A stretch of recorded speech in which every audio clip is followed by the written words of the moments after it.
Sa kilikili ng girlfriend ko, bigla na lang may tumubong pulang buhok. Tuwing gabi, naglalabas pa ito ng tunog na parang kuryente. Dahil sa kuryosidad. Sinamantala ko habang natutulog siya at ginupit ko ito. Pero hindi ko inasahan na may nakatanim na chip sa ilalim ng buhok. Kinuha ko ang chip. Binasa ko ang laman niya. Mas lalong hindi ko akalaing. Nandoon pala ang isang 30 EE na data sa cloud. At lahat ng nasa cloud ay mga larawan niya na naghahalikan sila ng iba. Sa isang iglap, naintindihan ko na. Panahon ng maglagay ng kaunting leksyon sa kanya. Kung hindi, akala niya na ako ay isang tambay lang na nagde-deliver ng pagkain. Akala niya na ang yaman ng best friend niya ay makakabawi sa kanya. Samantalang, sa makitid at magulong eskinita sa labas ng aking bintana, nakatigil ang eksaktong 1-0 na itim na Rolls-Royce Phantom. Silang mga gwardiya na nakasuot ng itim na suit. Ay tuwid na nakatayo sa putik pagkatapos ng ulan. Ang pinuno sa kanila ay hindi pinansin ang maruming tubig sa lupa. Nakakniel sa aking harapan. Kasama ang mga itim na gwardiya sa likuran niya. Nang sabay-sabay silang nagpatira pa sa isang tuhod. Nanginig ang paligid ng mga gusaling delikado, parang sumasayad ang lupa. Si Lolo Few, ang matandang alipin, kasama ang 36 na mandirigmang pang-espiritu ng pamilya Gu. Maingat na tinanggap si Ginoo Guyan sa kanyang posisyon.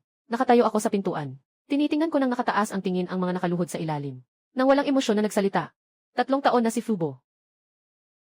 Dapat matapos na ang aking pagsasanay ngayong gabi. Masyado akong mahina ang boses. Ngunit may dala itong lamig na umaabot sa buto. Ito na ang takdang oras ng pagsubok ngayong gabi.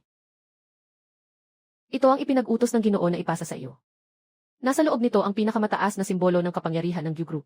Dragon Pattern Black Gold Card. At ang susi para sa Global Asset Transfer.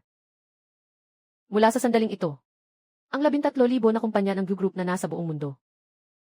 At 300 bilyong pondo. At, ang nakakatakot na pribadong gwardiya ng gabi. Ay lahat susunod sa utos ni Guyan, ang batang Panginoon.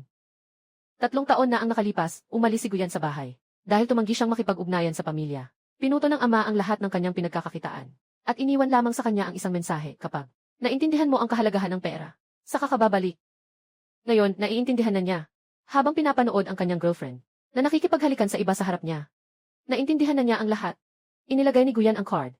Nawala ang huling kaunting init sa kanyang mga mata. Tatay Few, tulungan mo akong gawin ang isang bagay. Huminto si Guyan sandali. Tumingin siya sa malayo sa makislap na lugar ng mga mayayaman. Doon nakatayo sina Linwan at Zhao Ko. Umangat ang kanyang labi sa isang malupit na ngiti. Ang puot ay kumakalat sa dilim ng gabi. Suriin ang lahat ng istruktura ng ari-arian ng pamilya Zhao. At kung saan pupunta si Linwan bukas. Kailangan kong ihanda ang isang regalo para sa kanila. Sundin ang utos, Ginoong Batang Mayaman. Ang pamilya Zhao ay isang pangalawang antas na pamilya sa Jiangsheng. Ang mga ari-arian ay hindi higit sa 100 bilyon. Sa tingin ng matandang alipin, hindi na kailangang mag-imbestiga. Hayaan mo na lang silang malugi pagdating ng umaga. Masyadong mura iyon para sa kanila. Gusto kong panoorin nilang nakatitig. Habang unti-unti nilang nakikita ang lahat ng kanilang ipinagmamalaki, na bumabagsak ng paisa-isa. Lumiko si Guyan at umupo sa loob ng sasakyan. Dahan-dahang umandar ang konvoy. Parang isang itim na higanting ahas, na tahimik na umalis mula sa barong-barong. Na nag-iwan ng katahimikan pagkatapos ng pagkabigla. Sa loob ng sasakyan, kinuha ni Guyan ang satellite phone. Nagniningning ang screen.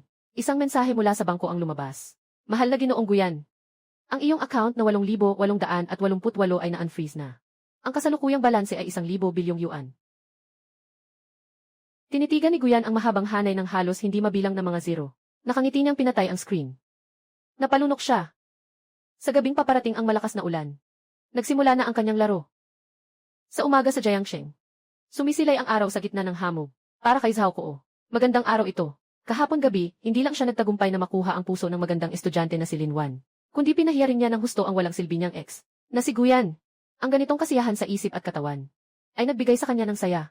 Na nagising siya mula sa malawak na kama na 3 metro ang lapad hanggang tanghali. Nakasuot si Linwan ng isang seda na bathrobe. Dala-dala ang isang tasa ng kape papasok. May dalang konting blush sa mukha niya. Yung gabing walang humpay at ang karangyaan ng mansion. Nalimutan niya ng tuluyan. Yung lalaking umiiyak sa ulan noong gabing iyon. Mahal, nagising ka na. Tinanggap ni Zhao Ko ang kape at uminom ng isang lago. Hinawakan niya si Linwan sa balikat. At agad na itinaas ang kanyang kilay sa kasiyahan. Hindi ba't matagal mo nang gustong magkaroon ng 718? Ngayon, bibili tayo. Bilang simbolo ng ating pag-ibig. Totoo ba ito, mahal? Napakabait mo. Sumigaw si Linwan sa tuwa. Hinalikan siya ng buong pagmamahal sa dibdib ni Zhao Ko. Kahit na ang 718 ay pang entry level na Porsche. Pero sapat na ito para ipagyabang niya buong taon sa kanyang mga kaibigan. Porsche Center sa Jiangsheng. Bilang pinakamataas na klase na 4 na shop sa buong lungsod, dito ay napaka-espesyal ng dekorasyon. Punong-puno ng mamahaling amoy ng pabango. Nakaparada sa hall ang iba't ibang klase ng mamahaling sasakyan. Bawat sasakyan ay kislap na kislap, parang mga likhang sining. Nangyakapin ni Zhao Kuo si Linwan at pumasok sa bulwagan. Agad silang sinalubong ng ilang masigasig na sales staff. Si Zhao Kuo ay nakasuot ng mga branded na damit. Ang kanyang Rolex na gintong relo ay kumikislap. Kitang-kita na siya ay isang malaking kliyente. Isang nakabibighaning babaeng sales agent. Umikot-ikot ang balakang papunta sa amin. Si Zhao Xiao, nandito ka na. Anong sasakyan ang tinitingnan mo ngayon? Katatapos lang dumating kahapon ang isang pulang Siyam 10. Sobrang bagay sa iyong aura. Ngayon ay para sa babaeng ito na tinitingnan ang sasakyan. Dalhin mo kami para makita ang 718. Sige, dito po kayo. Si Linwan ay nakahawak sa braso ni Zhao Kuo. Tumutulong sa kanya na parang isang mapagmalaking pabo, na tinatamasa ang mga tingin ng inggit mula sa paligid. Kumuha pa siya ng cellphone. At nagsimula ng mag-selfie sa mga mamahaling sasakyan sa exhibit, na handang i-post sa kanyang moments. Nakapag-isip na siya ng caption. Simula ng bagong buhay. Salamat sa pagmamahal ni Ginoong Zhao. Sa oras na ito, muli nang bumukas ang otomatikong pintuan sa lobby. Isang batang lalaki na nakasuot ng itim na kasual na suit. Ang pumasok. Simple ang kanyang pananamit. Walang anumang halatang logo. Ngunit kung may mga taong marunong, makikita nila. Suot niya ang pinakamataas na kalidad ng Italianong materyales. Nagawa sa kamay mula sa gintong lana. Ang halaga ng isang set ay sapat na para bumili ng kalahating sasakyan sa showroom. Ang lalaki ay may magandang tindig at may tamad na hakbang. Nakasuot ng isang pares ng salamin sa araw. Hindi makita ang kanyang mga mata. Ngunit ang buong tao ay naglalabas ng malamig at marangal na aura. Nabiglang nagpatahimik sa maingay na bulwagan. Si Guyan. Ngunit pagkatapos ng isang gabi ng pahinga kagabi, at sa tulong ng maingat na paghahanda ni Uncle Fu, ngayon siya, para bang ibang tao na siya kumpara sa dating delivery rider. Hindi niya pinansin ang mga tao sa labas na nag-aalangan dahil hindi siya nagdala ng mamahaling sasakyan, at may ilang nag-aalinlangan. Diretso siyang naglakad patungo sa gitna ng showroom sa dalawang display. Doon, nakatigil ang dalawang yate na napapalibutan ng mga pulang sasakyan. Isa ay puting Porsche 918 Spider. At ang isa naman ay isang Lamborghini Veneno na puno ng futuristic na disenyo. Isang medyo matinis na tunog ang umabot sa tainga, Ginoo. Mangyaring huwag lumapit ng masyado. Tumigil si Guyan. Pumihit siya at nagsalita. Ito ay ang babaeng nag-aasikaso kina Zhao Kuo at Linwan. Ang mga sasakyan dito ay mga limitadong edisyon. Kung masira mo ang pintura, hindi mo ito kayang bayaran. Katatapos lang niyang sumulyap kay Guyan gamit ang kanyang paningin. Napansin ko na kahit gwapo siya, hindi siya kilala. Wala rin siyang dalang mamahaling relo o alahas. Agad-agad ko siyang inisip na isang maliit na influencer na nanghihingi lang ng larawan. Isang sales girl ang tumingin sa kanya ng may irap, kahit na ang tawag sa kanya ay Ginoo. Pero puno ng pang-insulto ang tono niya. Doon ay may libreng kape. Narinig ang ingay dito. Si Linwan at Zhao Kuo na tumitingin sa sasakyan ay lumingon din. Dahil si Guyan ay may suot na salamin at nagbago ng hairstyle. Malaki ang pagbabago ng kanyang aura. Sa unang tingin, hindi siya nakilala ni Linwan. Naramdaman lang na medyo pamilyar ang profile ng lalaking ito. Ang puso niya ay biglang tumibok ng mas mabilis. Ang mga mahihirap ngayon ay talagang wala ng kaalaman sa kanilang kalagayan. Ang ganitong antas ng sasakyan ay para sa mga ganitong tao. Sila ang malas. Gusto lang nilang magpa-picture at i-post sa social media para magmukhang mayaman. Sa totoo lang, wala naman silang pera. Inalis ni Guyan ang kanyang salamin. Ipinakita ang kanyang mga mata na malalim na parang malamig na tubig. Hindi siya tumingin sa babaeng nagbebenta, kundi tumingin siya sa ibabaw ng lahat, na eksaktong tumama sa mukha ni Linwan at Zhao Kuo. Sa sandaling iyon, parang huminto ang hangin. Nakatigil ang ngiti ni Linwan sa kanyang mukha. Ang kanyang mga pupil ay biglang sumikip. Parang nakita niya ang isang mahalagang bagay. Paano pwedeng si Guyan? Ang lalaki sa harap ay may ganitong karisma. At matalim ang tingin. Ito ay ganap na iba sa alaala niya na isang tahimik na lalaki na nagmamakaawa para sa 5 yuan na papuri, na nakayuko at nagmamakaawa. Talagang magkaibang uri sila. Napatigil din si Zhao Kuo. Tiningnan siya mula ulo hanggang paa ni Guyan. Pagkatapos ay naglabas ng isang labis na tawa. Hahaha, ano ba yan? Siya si Guyan. Hahaha, kaya pala parang pamilyar. Kayo pala yan, bata. Bakit mo ibinenta ang kidney mo? Para makabili ng bagong damit at magmakaasta dito. Huwag mong hawakan ako gamit ang marumi mong kamay. Malamig ang tono. Ngunit pinigil nito ang kamay ni Zhao Kuo sa ere. Bumawi si Zhao Kuo ng kamay. Naging madilim ang kanyang mukha. Unti-unting nagiging mainitin ang ulo. Guyan, nagmamagaling ka na parang malaking lobo. Nandito tayo sa Porsche Center. Hindi ito ang iyong binibilhan ng pagkain sa labas. Malaki ang nagastos ko sa fake na ito. Bakit mo naisip pumunta dito para mangakit ng mayayamang babae? Nang marinig na delivery boy siya, mas naging mapanlait ang tingin niya. Diretso siyang lumapit. Humarang sa harap ni Guyan. Nakaturo sa pintuan si Amy. Nakaturo sa pintuan si Amy. Lumabas ka agad ka. Dito, hindi namin tinatanggap ang mga taong hindi maayos ang kasuotan. At lalong hindi namin tinatanggap ang mga nagkakalat ng gulo. Humarap si Guyan. Tumingin sa sarili niya. Sa suot niyang high-end na suit na nagkakahalaga ng 3 milyong yuan. Umiti ang iyong paningin. Tama lang na pang magsimula lang ang mga ganyang luma at sira-sira na kotse. Sinasabi. Itinuro niya ang 718 na tinitingnan ni Linwan. Sino ang sinisiraan mo? Ang babae sa pagbebenta ay nagalit. Ilang gwardiya ang agad na lumapit. May hawak na mga rubber baton. Tinutukan si Guyan. Nakatayo si Linwan sa tabi. Tinitigan ng binabantaan si Guyan. May biglang di maipaliwanag na kasiyahan sa puso niya. Kahit ano pa ang mangyari sa'yo. Sa katotohanan, ikaw pa rin ay isang mahirap. Binaliwala ni Guyan ang mga bantay sa paligid. Kinuha niya mula sa bulsa ang itim na dragon pattern card. Pinisil niya ito gamit ang dalawang daliri at inikot sa hangin. Tumingin si Guyan sa babaeng sales assistant. Hindi masyadong malakas ang tunog, pero malinaw na naiparating sa buong lugar. Ipatawag ang manager niyo para bumili ng sasakyan. Haha. Yung sticker na #.0 na may libreng shipping, panloloko lang yun. Kahit elementary student, tatawag pa rin ng manager. Tama ba yan? Halos umiiyak na si Zhao Kuo sa tawa. Masyadong arugante ang babae na sales, huwag ka nang magpanggap, sir. Kung kaya mong bilhin. Ang pinakamurang gulong sa exhibit na ito. Kailangan kong lunukin ang sapatos na pangtaas na ito ngayon, di ba? Sa mga sandaling iyon, biglang bumukas ang pinto ng opisina ng manager sa ikalawang palapag. Isang matabanggit ng edad na lalaki na nakasuot ng gray na suit. Ang tumakbo palabas na parang naguguluhan. Katatapos lang niyang makita ang card na iyon sa surveillance. Halos mahulog ako mula sa upuan. Tigil, tumigil kayo. Sumisigaw ang manager habang tumatakbo. Dahil sa sobrang bilis ng takbo, hindi sinasadyang na-sprain ang kanyang paa sa hagdang bato. Ngunit hindi siya nagmamalasakit sa sakit. Gumagapang at tumatakbo siya papasok sa tao. Isang sipa ang ibinigay niya sa gwardiya sa harap niya. At ang babaeng nagbebenta. Ang babaeng nagbebenta ay natumba. Hindi pa nakakariyak. Nakita ang manager na karaniwang mataas ang posisyon. Ngayon ay pawis na pawis. Ang mukha ay maputla at nakayuko. Mabilis na pinunasan ang mga kamay sa pantalon. Bago ito nanginginig na inabot si Guyan. Ginoong Gugyu. Hindi namin inaasahan ang pagdating ninyo. Pasensya na sa aming hindi pag-welcome ng maayos. Talagang si Sansan. Hindi nilapitan ni Guyan ang manager upang makipagkamay. Bagkus ay tinignan lang siya ng malamig. Tumingin sa babaeng sales clerk sa tabi. Sabi niya, kakainin niya ang sapatos na ito. Nagtaka ang manager. Ngunit agad siyang nakabawi. Bumunot siya ng kamay at malakas na sinampal ang mukha ng babae. Nabulag ka sa iyong mga mata. Kahit si Gushao ay naglakas loob kang saktan. Hindi ka pa ba magpapakumbaba at humingi ng tawad kay Gushao? At pagkatapos ay kainin ang sapatos. Nabugbog ang babae na sales. Nakapamulsa sa mukha at nakahandusay sa lupa. Natatakot at nanginginig. Hindi man lang siya tiningnan ni Guyan. Diretsong nilakad papunta sa Lamborghini na puison. Hinawakan ang katawan ng sasakyan at pinisil.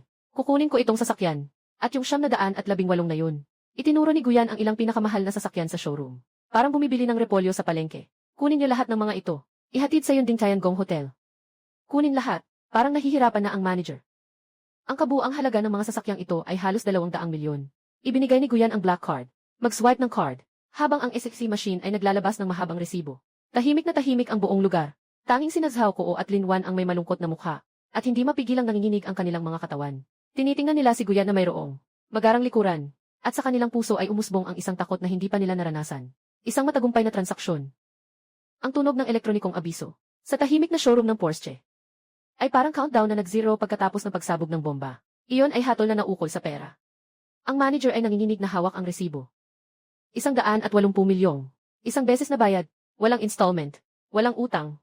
Ilang segundo lamang napalitan ng datos. Bigla siyang tumingin pataas. Sa mga mata ni Guyan. Gushaoksin. Gushaoksin.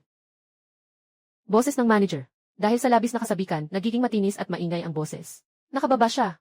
Mapagpakumbabang inabot ang itim na card at resibo. Agad naming aayusin ang mga dokumento para sa inyo. Nais niyo bang kunin ang sasakyan ngayon?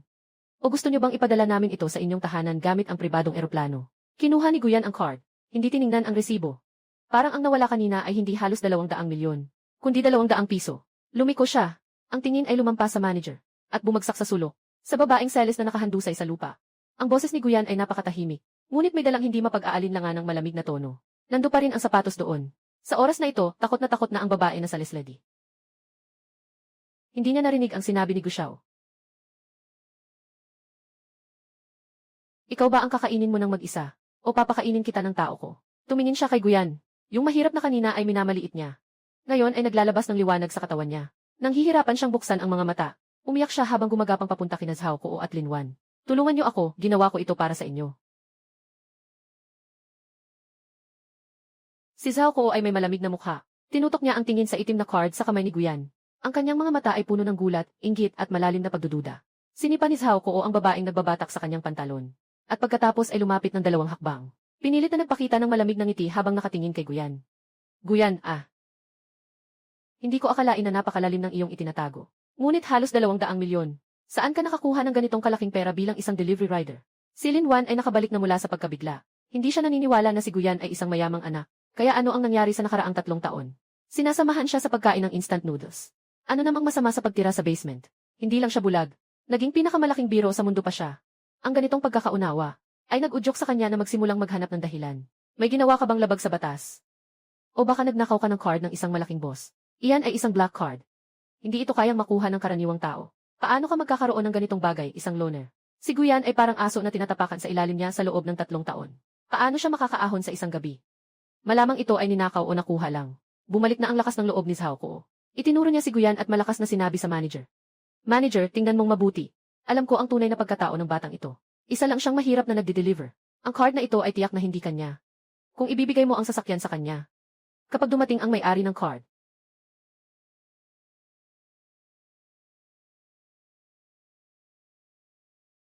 Huwag mong asahang makakapag-manager ka pa. Nang marinig ng manager, biglang yog ang pawis sa katawan ko. Pakiramdam niya rin na sobrang kakaiba ng nangyayari. Sino ba namang magpapadala ng pagkain? Biglang naglabas ng black card na may milyong-milyong limit. Naging hesitant siya. Tumitig kay Guyan. Ginoo Gu. Tumingin si Guyan sa mga pilyong palabas nila. May isang nakakaaliw na ngiti sa kanyang mga labi. Ulo. Pinaglalaruan ni Guyan ang itim na baraha sa kanyang kamay. Yung gintong guhit ng dragon ay sumasayaw sa kanyang mga daliri. Zhao Kuo. Ang iyong pananaw ay hanggang dito lang ang naisip mo. Sa pagkakataong ito, biglang umalingaw ang walkie-talkie sa kamay ng manager. Nanggaling sa loob ang takot na boses ng finance director. Katatanggap lang namin mula sa Swiss Bank headquarters ang encrypted line.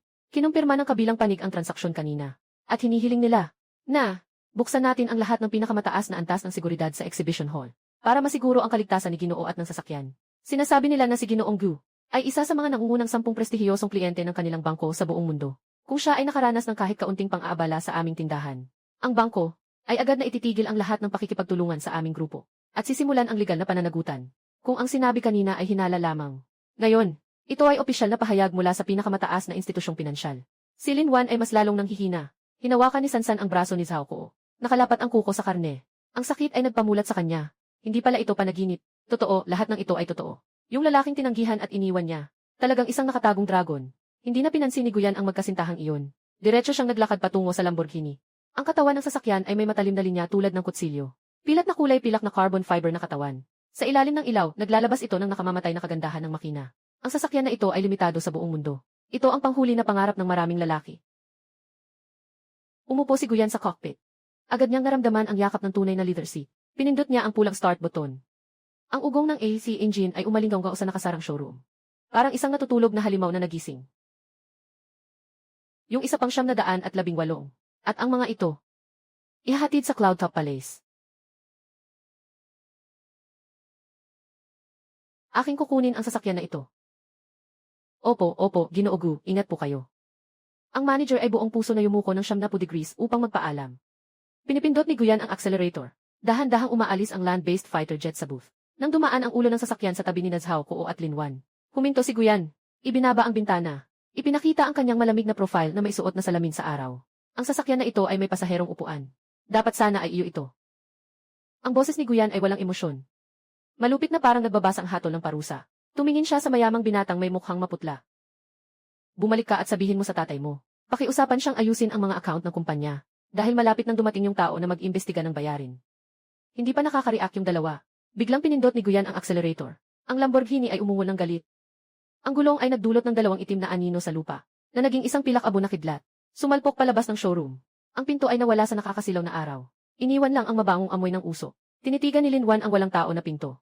Parang may bahagi siyang nawala sa puso niya. Bigla niyang naalala, yung gabing umuulan kahapon. Si Guyan na may dalang cake. Magiging pagsisisihan mo iyon. Ngayon talagang nagsisisi siya. Hindi ito pagsisisi sa pagtataksil sa damdamin, kundi pagsisisi kung bakit hindi na lang ako nagtiis ng ilang araw. Bakit hindi ko natuklasan ang tunay na pagkatao ni Guyan? Kung hindi kami naghiwalay kahapon, ang nakaupo sa passenger seat ng Lamborghini na iyon ay siya. Iyon ang posisyon na pinapangarap ng napakaraming babae. Lumingon si Lin Wan, tumingin kay Zhao Kuo sa kanyang tabi. Bigla siyang nakaramdam na ang dating ipinagmamalaki niyang mayamang anak ay tila isang simpleng tao kumpara sa Guyan na umalis, na nagmaneho ng bakal na halimaw.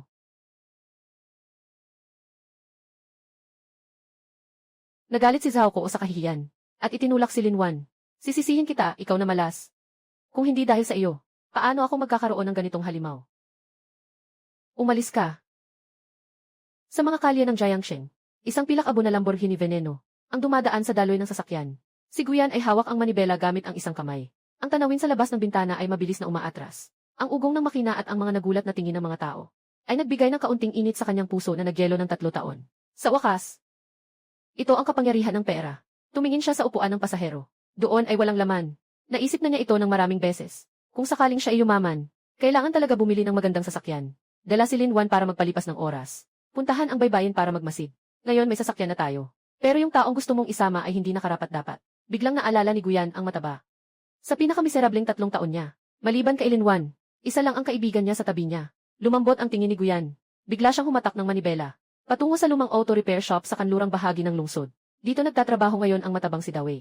Nasa sulok ng madumi at magulong kalye ang auto repair shop. Kasalukuyan itong tanghali. Masyadong maliwanag ang araw.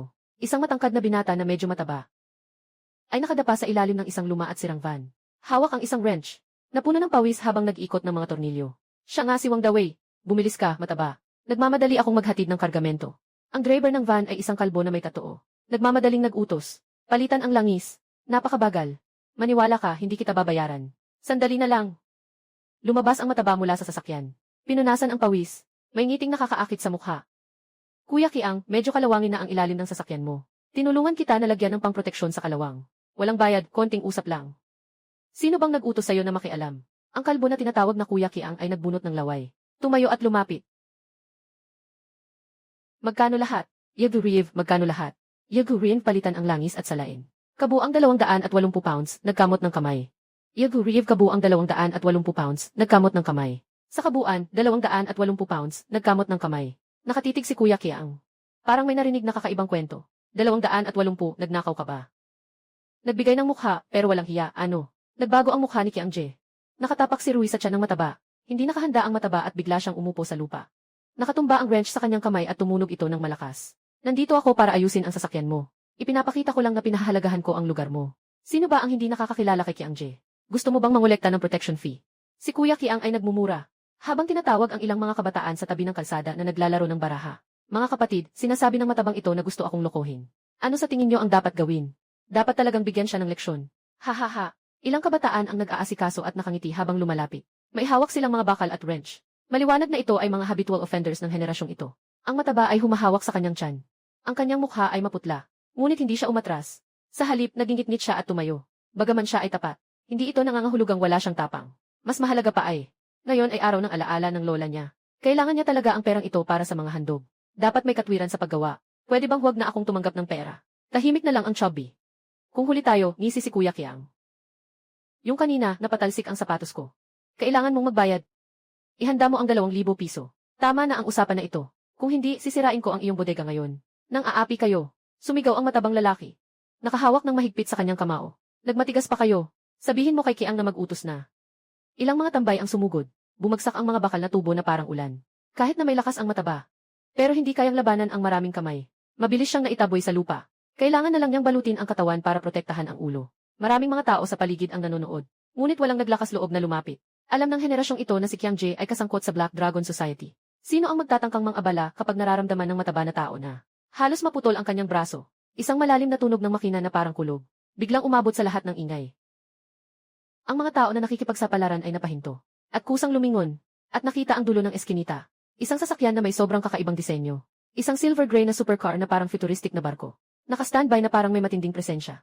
Dahan-dahang dumadaan. Ano yun? Anong klaseng sasakyan yun? Yung batang pasaway na mangha. Halos matanggal yung bakal na hawak niya. Lamborghini. Parang ilang milyon nga. Nagtaka rin si Kuya Kiang. Kahit na siya ay nasa ilalim ng mundo. Pero dito lang siya nagmamay-ari ng teritoryo. Ganitong klase ng mamahaling sasakyan. Hindi niya kahit mahawakan ang logo ng sasakyan. Huminto ang sasakyan sa 5 metro mula sa shop ng sasakyan. Dahan-dahang umangat ang mga pinto. Isang paa na nakasuot ng makinang na sapatos ay tumapak sa lupa na puno ng langis. Agad na bumaba si Guyan. Inalis niya ang kanyang salamin. Tiningnan ni Guyan ang grupo ng mga tulisan. Sa huli, tumigil ang kanyang tingin sa matabang tao na may dugo sa bibig. Si Guyan ay nakatingin sa matabang tao na may namamagang mga mata. Nakita ang anino sa pagitan ng mga daliri. Nabigla siya. Hindi siya makapaniwala sa kanyang mga mata. Yung nakasuot ng mamahaling suit, na nagmamaneho ng supercar na nagkakahalaga ng milyon, ay ang kaibigan niyang kumakain ng instant noodles kasama siya. Sino ka? Huwag makialam sa mga hindi mo alam. Kahit na kinakabahan si Kiang Je sa loob, hindi siya pwedeng mawala ng mukha sa harap ng mga nakababatang kapatid. Pinilit niyang sumigaw. May utang sa akin ang matabang ito. Nandito kami para mangutang. Hindi siya pinansin ni Guyan. Diretso siyang lumapit sa tabi ng mataba. Bumbentil siya at tinulungan itong tumayo. Kaya mo pa bang gumalaw? Kumuha si Guyan ng malinis na panyo. Dahan-dahan niyang pinunasan ang dugo sa sulok ng bibig ng mataba. Ang kanyang galaw ay maingat na parang pinapangalagaan ang isang kayamanan. Ang panyo na nagkakahalaga ng libu-libong piso ay agad na nadumisan at naging pula. Walang anuman, Yanje. Matibay ako. Umiti ang mataba. Naghihirap ang sugat. Masakit at nakanganga. Ikaw ay yumaman na. O kaya ay mayamang babae ang nag-aalaga sa'yo. Natapos na ang pagsusuri.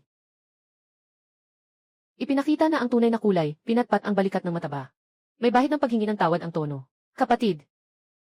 Pasensya na at pinahirapan kita. Nang matapos magsalita, humarap si Guyan. Sa grupo ni Kyangje, ang mga nakaraang damdamin ay agad na nawala, at pinalitan ng isang presensya ng kapangyarihan. Anong paa ang tumadyak sa kanya kanina? Hindi malakas ang boses ni Guyan. Ngunit may dala itong nakakatakot na kapangyarihan. Nilunok ni Kyangje ang kanyang laway. Anong akala mo dahil mayaman ka, espesyal ka? Sasabihin ko sa iyo, ang lugar na ito ay protektado ng Black Dragon Society. Ako ay tao ni Leopardje. Subukan mong galawin ako. Black Dragon Society, Leopardje. Bahagyang iniling ni Guyan ang kanyang ulo. Parang nag-iisip tungkol sa pangalang ito. Natakot ka na ba? Kung natakot ka, magbayad ka na agad. Umalis ka na, yun, haha. Magandang sasakyan ito. Pahiram nga sa akin ng ilang araw. Nakita ni Kiang na hindi nagsasalita si Guyan. Akala niya natatakot na siya. Bigla siyang naging matapang. Inabot niya ang pinto ng sasakyan ng droga. Walang nakakita kung paano kumilos si Guyan. Bigla niyang nahawakan si Kyangje. Sa nakabukas na pulso, pabaliktad itong binaluktot. Napaluhod siya sa sakit. Ibigay mo sa akin ang kamay ko. Nagtinginan ang mga batang gunggong. Dahil sa dami ng tao, inakyat nila ang bakal na tubo at sumugod. Dalawaong DQ repair inakyat nila ang bakal na tubo at sumugod. Mag-ingat, mataba ang lalaki, nagulat. Akmang sumugod para harangan si Guyan. Pero sa susunod na segundo, ang isang eksena na hindi niya malilimutan ng buong buhay ay nangyari. Hindi umatras si Guyan. Sa halip ay umusad ng isang hakbang. Ang kanyang galaw ay kasing bilis ng isang anino. Lumihis siya sa isang bakal na tubo. Isang suntok ang tumama sa tagiliran ng kalaban. Yumakap ang halinghing ng loko at lumipad ng 2 metro. Nagsusuka ng laway. Itinaas ni Guyan ang kanyang binti at nag-swipe. Sa 2 loko na tumakbo papunta sa kanya. Parang mga trigo na inaani. Nakatumba silang lahat. Hindi umabot ng 1-0 segundo. 5 na may dalang armas ang lahat ay nakahiga sa lupa. Ito ang kinakailangang kurso sa pakikipaglaban ng tagapagmana ng Gyu. Sa loob ng 20 taon bago siya pinalayas, si Guyan ay sumailalim sa matinding pagsasanay mula sa mga nangungunang espesyal na puwersa sa buong mundo. Sa loob ng 3 taon, kahit bumaba ang aking pisikal na kondisyon, madali pa rin ang makipaglaban sa ilang mga street dogs. Parang napakadali lang nito. Ang presyo ng sasakyan na ito ay 78 milyon. Katatapos lang na nahawakan ng iyong maruming kamay. Ang depreciation fee ay 1 milyon, hindi ba? Anyway, at saka, gusto ko ring makipag-usap ng may katwiran. Itinuro ni Guyan ang matabang tao sa likod niya. Sinipa mo siya. Makatwiran lang na gusto kong saktan ka sa isang paa, di ba? Gusto mo ba? Pasensya na, hindi ko nakilala ang malaking tao. Babayaran ko ang lahat, babayaran ko ang mga gastusin sa ospital. Natakot si Kyangje. Totoong umihi siya. Nakalat ang amoy ng pawis. Nagmumukhang inis si Guyan. Hinila ang kanyang paa. Sabihin mo kay Leopard na. Kung ayaw niyang makinig, pumunta siya sa yunding tiangong para kay Guyan. Salamat, Gushao. Kapatid Kyang, parang nakataka sa parusa. Hindi alintana ang matinding sakit sa kamay. Kasama ang ilang tauhan ay nagtakbuhan palayo sa lugar. Maging ang sirang van ay hindi na nila kinuha. Sa oras na iyon, ang mga kapitbahay ay nagulat. Walang nakakaalam na ang karaniwang mahinahon at medyo mahiyain na si Guyan ay ganito pala kalakas. At napakayaman pa. Nakatayo ang mataba sa kanyang pwesto. Tumingin sa likod ni Guyan. Namumula ang mga mata ng mataba. Lumiko si Guyan at lumapit sa mataba. Tiningnan siya ng may pagdududa dahil sa kanyang maruming damit. Isara na ang basurang tindahan na ito. Kung isasara, ano ang gagawin ko? Itinuro ni Guyan ang Lamborghini na iyon. Sweldo ng 100,000. Bonus sa katapusan ng taon. Kailangan mo ring ayusin ang libingan ng lola mo. Pinabayaan kong may nakalaan na magandang lugar sa Xishan Cemetery. Para sa iyo. Ang matabang tao ay isang 7 talampakang lalaki na hindi umiiyak kahit na dumudugo. Ngunit sa sandaling ito, hindi niya mapigilan ang pag-iyak. Alam niyang hindi nag-aalok si Guyan ng awa. Tulungan natin siya. Hehe, Yanje. Yung tekniko. Natatakot ang kamay ko sa pagmamaneho nito. Hahaha, sa takot, nasanay din ako. Umpisahan na natin, dadalhin kita sa paliligo. Magpapalit tayo ng balat. May lakad tayo mamaya. Magkapatid tayong 2, pupunta tayong maghasik ng gulo. Reunion ng mga kaklase. May mga tao na dapat nang harapin. Grupo ng mga kaklase sa high school sa Jiangsheng. Kadalasan, tahimik lang ito. Minsan may nagpo-post ng mga discount sa Pinduoduo. O kaya mga patalastas ng mga microbusiness. Pero ngayon, sumabog ang grupong ito. Uy, lahat. Balitang malaking balita. Ang dating school beauty namin, si Lin Wan. Ngayon gabi ay magdaraos ng reunion sa Imperial Hotel. Lahat ng gastos ay sasagutin ng fiancé ni Lin Wan. Lahat ng gastos ay sasagutin ni Zhao Xiaowei, ang fiancé ni Lin Wan. Lahat ng gastos ay sasagutin ng fiancé ni Lin Wan. Isa sa mga outstanding na negosyante sa Jiangsheng, 2023. Si Ginoong Zhao Kuo ay nagbigay ng buong pakete para sa kasal 2023. Si Ginoong Zhao Kuo ay nagbigay ng buong pakete para sa kasal. Kailangan talagang magbigay ng oras ang lahat. 27-0. Ang Imperial Hotel ay talagang 5 bituin. Napaka-generous ni Ginoong Zhao. Noong mga panahong iyon, ilang mga lalaki sa klase natin ang lihim na umibig sa kanya. Noong mga panahong iyon, ilang mga lalaki sa klase natin ang lihim na umibig sa kanya. Sa huli, si Zhao Xiao pa rin ang nag-uwi ng magandang babae. Ay naku, siguro ayaw na ng ibang tao na dumating. Narinig ko, nagde-deliver pa rin siya ng pagkain. Napaka-awkward naman kung darating siya. Biglang napuno ng masayang atmosfera ang grupo. Lahat ay tahimik na nagtatawanan kay Guyan. Hahaha, noong panahon na iyon, si Guyan ay isang top student. Noong panahon na iyon, si Guyan ay isang top student. Ang paghabol ni Lin Wan sa kanya ay nagdulot ng inggit sa marami. Ngayon, nakikita ang pagbagsak ng henyo. Ang pakiramdam ng pagyurak sa kanya ay labis na nagpapasaya sa mga karaniwang tao. Sa oras na ito sa presidential suite ng Yunding Tiangong, nakatayo si Guyan sa isang tunay na leather sofa na imported mula sa Italia. Hawak ang isang baso ng mamahaling pulang alak. Tinitingnan ang mga mensahe na patuloy na nag-scroll sa screen ng kanyang telepono. Ang mataba ay nakasuot na ng itim na customized na suit. Bagaman ang katawan ay medyo bilog pa rin. Ngunit ang tao ay nakabatay sa damit. Sa oras na ito, siya ay mukhang isang mahirap lapitan na gold medal bodyguard. Nakatayo siya sa likod ni Guyan. Tinitingnan ang mga mensahe sa grupo, na nagalit at nagingit-ngit ang ngipin. Itong mga tao. Noong kinopya mo ang mga gawaing bahay, tinatawag kanyang Yanje. Ngayon, parang mga aso na sumasamba sa kanila. Galit na sabi ni Zhao Kuo, ang mataba. Yanje, hindi tayo dapat magpatalo sa ganitong galit. O kaya diretso na nating pasukin ang konvoy para takutin sila. Hindi agad nagsalita si Guyan. Bakit hindi tayo pupunta? Ipinatong ni Guyan ang kanyang baso. Dahan-dahang gumalaw ang mahahabang daliri niya sa screen. Nagawa na nilang itayo ang entablado. Hindi ako kakanta sa dula na ito. Hindi ba't magiging sayang ang pagsisikap ni Lin Wan? Huwag niyong sabihin ganyan si Guyan. Kahit na naghiwalay na kami. Nandyan ka, may mabuti kang puso. Pero siya ay kaklase natin. Kaklase natin siya, pero siya ay kaklase natin. Guyan, sumama ka rin mamaya. Sabi ni Zhao Kuo. Naghanda siya ng upuan para sa'yo. Huwag kang magpakababa. Lahat tayo ay matagal nang magkakaklase. Walang magiging katatawanan sa'yo. Kung interesado ka, sabihin mo lang. Nagtatesting siya sa performance ni Guyan kaninang umaga sa Porsche Center. Kung ito ba ay isang panandaliang tagumpay. Nagsusugal siya na hindi darating si Guyan. O kung darating man ay nagpapanggap lang. Sa simpleng tatlong salita na ipinadala sa isang iglap. Tahimik ang grupo ng ilang segundo. Tahimik ang grupo ng ilang segundo, hindi ko lang matiis. Isinara ni Guyan ang cellphone. Tumayo siya at lumakad sa harap ng malaking bintana. Fubo. Nandito ang matanda ngayong gabi. Kanino ang pag-aari ng Empire Hotel? Sagot ng batang Panginoon, ang Empire Hotel ay pag-aari ng Li family sa Jiangsheng. Ngunit kasalukuyang naputol ang chain ng pondo ng pamilya Li. Naghahanap sila ng pagbili mula sa kapital ng ating kumpanya, Gu. Kailangan mo lang ng isang salita. Sa loob ng 0 minuto, ang Hotel Dihao ay sa iyo na. Huwag masyadong magmadali. Hayaan mo silang maglibang sandali. Ihanda ang kontrata ng pagbili. Gusto kong bigyan si Zhao Kuo ng isang malaking regalo ngayong gabi. Huwag nang gamitin ang sasakyan na iyon. Kung hindi iyon, ano ang gagamitin? Masyadong matao ang 918 na iyon. Walang kwenta. Sumakay na lang tayo ng taxi. Dahil gusto nilang manood ng kalokohan. Hayaan na lang silang tumawa ng husto. Mas masaya ang tawa. Mas lalong sumasakit ang iyak sa huli. At si Fupu pa. Maghanda ka ng isang espesyal na regalong pangpasasalamat. Anong gusto ng Maisang? Isang kampanilya. Ibig sabihin ni Maisang tuluyan ng magkaaway. Walang atrasan. Gabi ng 7:00. Sa harap ng Hotel Dihao, maraming mamahaling sasakyan. Nakatayo si Zhao Kuo at Lin Wan sa pintuan ng bulwagan para sa pagtanggap. Ngayon, espesyal na nagbihis si Zhao Kuo ng isang itim na suit. Ang kanyang buhok ay maayos na nakasuklay at makintab. Si Lin Wan naman ay nakasuot ng isang mamahaling backless na gown. May suot siyang isang nagniningning na kwintas na gawa sa diamante. Kahit na ito ay inuupahan. Ang kanyang kabuang anyo ay puno ng alindog at yaman. Mahal, sa tingin mo ba talagang darating si Guyan? Tanong ni Lin Wan na medyo nag-aalala. Kahit na sinuri na ang mga account ng pamilya Zhao. Sa ngayon ay walang problema. Ngunit ang eksenang iyon kaninang umaga ay patuloy na nagiging anino sa kanyang isipan. Huwag kang mag-alala, nagtanong na ako. Yung tinatawag na Global Limited Black Card. Kung hindi ito hawak ng may-ari, agad na i-lock ng bangko ang card. Yung batang iyon, siguradong nakuha niya ang card ng isang malaking tao kaninang umaga. O baka ninakaw. Ngayon, malamang ay na-freeze na ng bangko iyon. Nakatago na lang siya sa kanyang kama, nanginginig. Totoo yan. Siyang tunay. At nakipag-ugnayan na rin ako sa security ng hotel. Basta't dumating si Guyan. Kahit anong sasakyan niya, haharangin ko muna sa labas at susuyurin. Hindi ako naniniwala na makakagawa pa siya ng anting-anting. Habang sinasabi ito, isang luma at berde na taksi ang huminto ng paisa-isa sa harap ng hotel. Bukas ang pinto ng sasakyan. Nakasuot ng tila karaniwang itim na kasuotang panglibangan. Bumaba mula sa sasakyan. Sinundan siya ng mataba. Nagkatitigan sina Zhao Kuo at Lin Wan. Ang malaking bato sa kanilang puso ay sa wakas ay nahulog. Inayos ni Zhao Kuo ang kanyang kwelyo. May ngiti ng tagumpay sa kanyang mukha. Malakas siyang lumapit. Ay, dumating na si Ginoong Gu. Bakit nagtaksi ka? Nasaan ang Lamborghini mo? Nasaan ang black card mo? Kinuha ba yan ng tito mo? Hahaha, sobrang traffic. Tamad na akong mag-drive tungkol sa black card. Para yan sa mga taong karapat-dapat. Para sa inyo, hindi kayo karapat-dapat. Imperial Hotel Banquet Hall, Huangji Hall. Ang dekorasyon dito ay napakamarangya. Ang mga kagamitan sa pagkain ay gawa sa purong pila. Ang mantel ay tunay na sutla na may embroidery. Mahigit 30 na kaklase sa mataas na paaralan ay nakaupo na ngayon. Karamihan sa mga lalaki ay nakasuot ng hindi akmang suit. Nagpapanggap na sila ay mga matagumpay na tao sa kanilang upuan. Samantala, ang mga babae ay nagtitipon-tipon. Nagkukumpara ng mga bag at alahas. May matalim na tingin na puno ng mapanuksong plano. Nang pumasok si Guyan at si Pango, biglang naging tahimik ang magulong hall. Ha, dumating na talaga siya. Ang galing ng kanyang mentalidad. Tingnan mo ang suot niyang damit. Walang logo.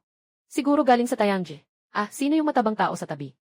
Isa rin siyang delivery rider. Bakit amoy langis? Nakaupo si Zhao Kuo sa pinakaitaas na pwesto sa mesa. Tinitingnan si Guyan na parang isang lokal na emperador na nagmamasid. Itinuro ni Zhao Kuo ang isang sulok. Isang maliit na bilog na mesa malapit sa daanan ng pagkain. Uy, Gushao. Puno na ang pangunahing mesa dito. May espesyal na upuan para sa iyo. Iyan ang pinakamalapit sa kusina. Para madali mong maalaala ang pakiramdam ng pagde-deliver. Ha.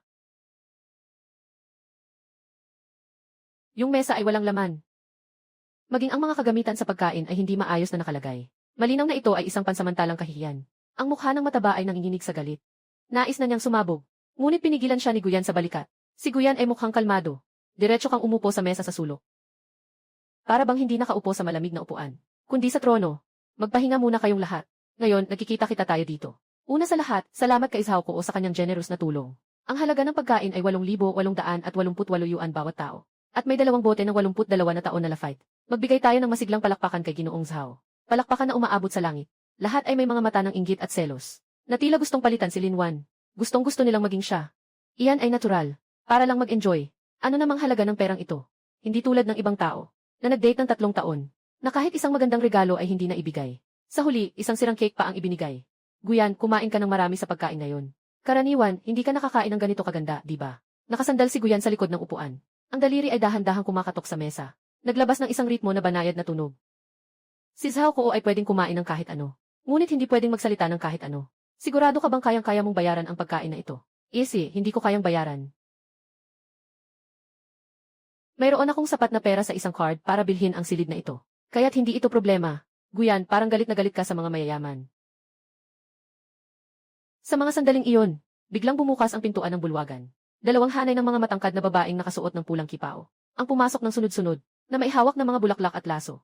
Kasunod nito, isang lalaking nasa gitnang edad, na nakasuot ng tangsuit at may ngiting puno ng sigla ay pumasok ng mabilis. Diyos ko, siya ang may-ari ng Empire Hotel. Ang ama ng industriya ng pagkain sa Jiangsheng, si Ginoong Li Banshan. Si Li Bansheng ay isang kilalang tao sa Jiangsheng. Kilala sa parehong puti at itim na mundo. Mayaman na bilyon-bilyon. Zhao Xiao, ang laki ng impluwensya mo. Si Ginoong Li ay talagang nagpunta upang magbigay ng toast. Si Zhao Kuo ay nagulat din. Hindi naman talaga sila magkakilala ng mabuti. Kahit na may kaunting pera ang tatay niya, hindi pa ito sapat para makasama si Li Bansheng ng personal. Ngunit sa harap ng maraming kaklase, lalo na sa harap ni Guyan, kailangan niyang magpanggap na okay ito. Ngunit naganap ang isang nakakahiya na eksena. Hindi man lang tiningnan ni Li Bansheng si Zhao Kuo. Diretso siyang dumaan na parang hangin sa tabi niya. Sa susunod na sandali, sa harap ng takot ng lahat, si Li Bansheng ay niyayakap ang kanyang mga kamao, at malalim na nagpaubaya. Ginoo Dugu, hindi po namin alam na kayo ay darating. Ako po si Li, nagkulang sa pagtanggap. Talagang sadyang-sadyang po. Ang mga general manager at mga chef sa likod niya, ay mas lalong natakot na hindi makalabas ng hininga. Nagpapakumbabang paggalang ng sabay-sabay. Tito Li, baka nagkamali ka ng tao. Itong batang ito ay isang mahirap na nagde-deliver ng pagkain lang. Ako ang nakaupo sa pangunahing upuan. Ako si Zhao Kuo. Anak ni Zhao Gang. Si Li Bansheng ay tumayo ng diretsyo. Tumingin pabalik kay Zhao Kuo.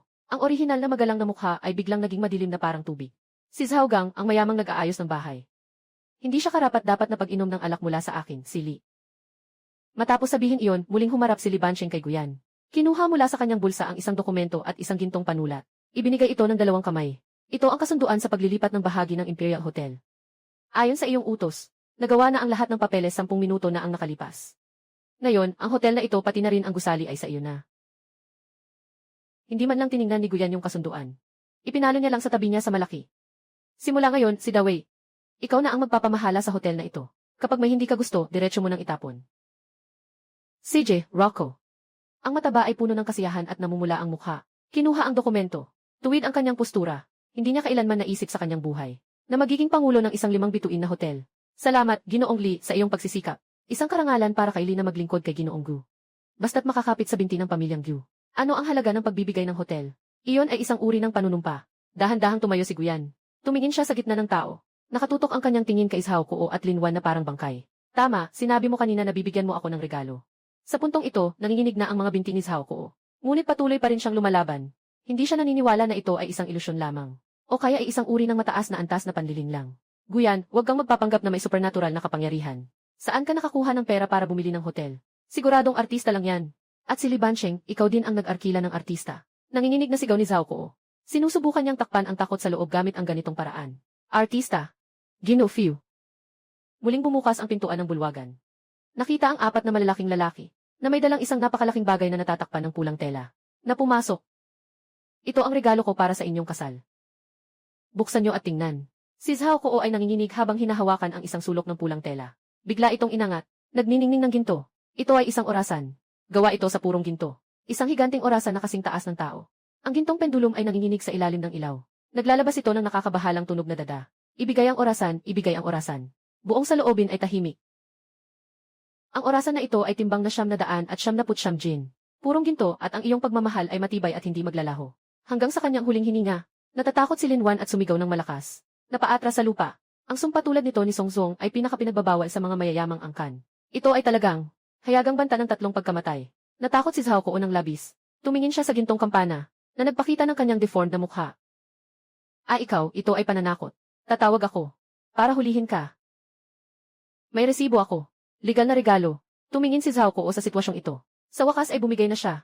Alam niyang ang pagkakabasag na ito ay talagang nangyari na. Nanginginig siyang kumuha ng card. Sa portable SAS machine ni Li Bansheng. Nag-swipe siya ng 300,000. Nagkikita ang mga bundok at tubig. Maghintay ka sa akin. Ang class monitor na si Zhang Ziqiang ay nagkakalog ng kamay. Gusto niyang lumapit at makipagkaibigan. Ginoong Gu, talagang hindi namin kayo nakilala kanina. Isang pagkakataon lang tayo bilang mga kaklase. Isang salita lang ang sinabi ni Guyan, umalis. Nanginig si Zhang Ziqiang sa takot. Hindi man lang makapagpakita ng kahit na anong tapang. Tumatakbo ng palayo ng walang hiya. Ang iba naman ay nag-iingay na parang mga ibon at hayop. Natakot na baka mapagalitan ni Guyan King kung mahabol pa sila. Tumingin ang chubby sa kampanang ginto. Ngumiti nang nakangisi hanggang sa mata. Sa ngayon, ipagkakatiwala muna sa kanya. Sa loob ng ilang araw, babawiin ko ito kasama na ang tubo at saka pa lang. Ito pa lang ang simula. Ang tunay na paghuhuli ay kakasimula pa lang. Sa umaga ng araw, sa sentro ng TV sa Jiangsheng, isang 88 palapag na skyscraper ang umaabot sa langit. Ang 4 na salitang Gu Corporation sa tuktok ng gusali, nagniningning sa ilalim ng araw, tumingin sa buong lungsod. Narito ang distribusyon ng Gu Corporation sa Jiangsheng. Jonlin International. Si Lin Wan ay nakasuot ng 1 cm na takong. Nakamalaking salamin siya sa mata. Nakatago ang mga mata niyang namaga mula sa pag-iyak kagabi. Pumasok siya sa gusaling ito. Kahit na nakaranas siya ng matinding kahihiyan kagabi. Pero kailangang magpatuloy ang buhay. Kagabi, umuwi si Zhao Kuo at nagalit. Sinira niya lahat ng pwedeng masira sa bahay. Ang konklusyon ay, si Guyan ay tiyak na naging tagapag-alaga ng isang super boss. Sa madaling salita, naging tagapangasiwa ng mga itinatagong yaman ng iba. Yung black card ng agent at ang pagbili sa hotel ay pawang paraan lang ng mga nasa likod. Si Guyan ay isang puppet lang sa harap. Nakapagbigay ito ng kaunting kapanatagan kay Lin Wan. Kung si Guyan ay isang puppet lang, basta't bitawan siya ng boss, magiging inutil pa rin siya.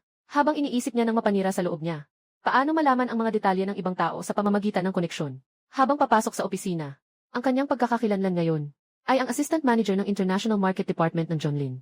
Mayroon siyang mapagmataas na ekspresyon sa kanyang mukha. Ito ay dahil sa koneksyon ng kanyang ama, si Zhao Kuo, na nagbigay ng 200,000 para makuha ang posisyon. Kahit na ito ay isang mid-level na posisyon sa isang sangay. Pero ang makapagtrabaho sa Gus Group sa Jiangsheng ay isang napakagandang karangalan. Bilang simbolo ng respeto. Pumasok sa opisina, mga interns ay nagsimulang umiti ng masaya. Si Manager Lin ay palaging nagmamataas na pinupuri siya. Habang tinitingnan ng husto ang mamahaling suot niya, si Lin Wan ay niyayakap ang ganitong pakiramdam na parang isang bituin sa langit. Medyo bumuti ang pakiramdam. Tama na ang pagiging mahirap. Nasaan ang plano na pinagawa ko sa inyo kahapon? Ibigay niyo, tingnan ko. Pinaikot ni Lin Wan ang kanyang kamay, na nagpapahiwatig sa lahat na tumahimik.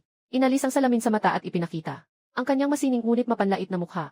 Ihingi ng plano para kahapon. Isang babae na may suot na salamin. Mukhang tahimik na intern.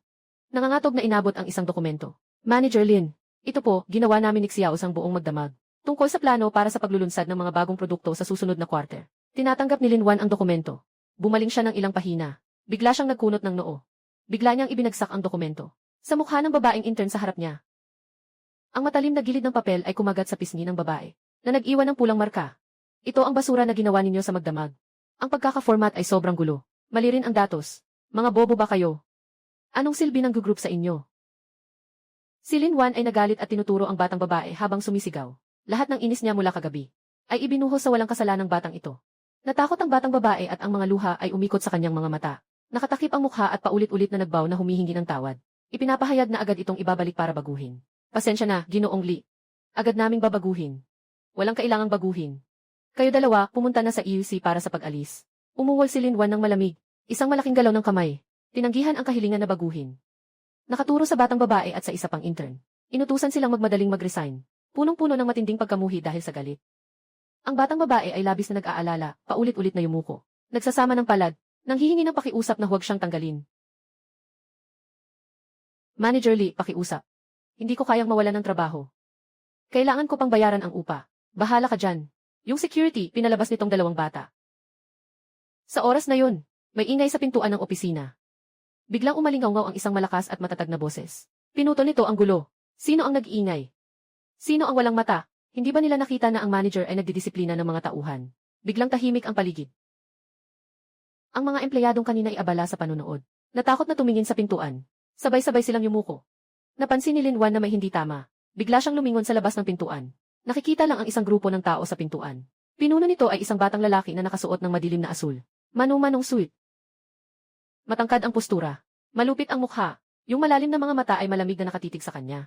Siya ang tinutukoy na si Guyan na minamaliit niya. At sa likod ni Guyan ay sumusunod na. Ito pala ang General Manager at AS Director ng Jonlin International. Kasama ang Finance Director at iba pang mga mataas na opisyal ng kumpanya. Sa araw-araw, ang mga taong ito na mataas sa lipunan. Ngunit sa sandaling ito, parang mga batang mag-aaral na mahina ang loob, nakayuko. Lumingon si Linwan ng may takot at malaki ang mga mata. Hinahawakan ang kabilang tao at nagsigaw. Nang matakot, kusang nag-backward ng 2 hakbang. Nabagsak sa harap ng opisina habang nagtatangkang tumakbo. Bakit nandito siya sa lahat ng dako? Dito ito sa Group. Ito ay lugar na hindi basta-basta mapapasok ng mga hindi kaanib. Paano siya nandito? At ano ang nangyayari dito? Dahan-dahang pumasok si Guyan sa opisina. Malinaw na marinig ang tunog ng kanyang sapatos sa sahig. Hindi siya tumingin kay Linwan, kundi lumapit sa harap ng babaeng intern na may sugat sa mukha at inabot sa kanya ang isang panyo. Nagulat ang babaeng intern at nanginginig na tinanggap ang panyo. Salamat, Guyan. Lumiko ka, kanino ka kanina nagsabi na umalis? Tumingin si Linwan sa mga tao sa likod ni Guyan, ang mga manager. Nasa isip niya ay magulo na. Pinipilit niyang magpakatatag. Itinuro si Guyan at sumigaw. Uy, ang lakas ng loob mo. Naglakas loob kang pumasok sa loob ng Group. Security, tawagan niyo ang pulis at hulihin siya. Sigurado akong pumasok siya para magnakaw ng mga lihim sa negosyo. Ginoong Wang, tingnan niyo. Ang taong ito ay isang walang hiya na nagde-deliver ng pagkain. Kahapon, tinakot niya ako at si Zhao Xiao. Ngayon, nandito na siya sa kumpanya para magdulot ng gulo. Agad na ipatawag ang gwardiya para putulin ang kanyang mga binti. Ngunit ang nagbigay sa kanya ng kawalang pag-asa ay ang dati may otoridad na si Wang Zong. Sa mga sandaling ito, tinitingnan siya ng may paghamak. Tumahimik ka. Bigla ang sigaw ni Ginoo Wang.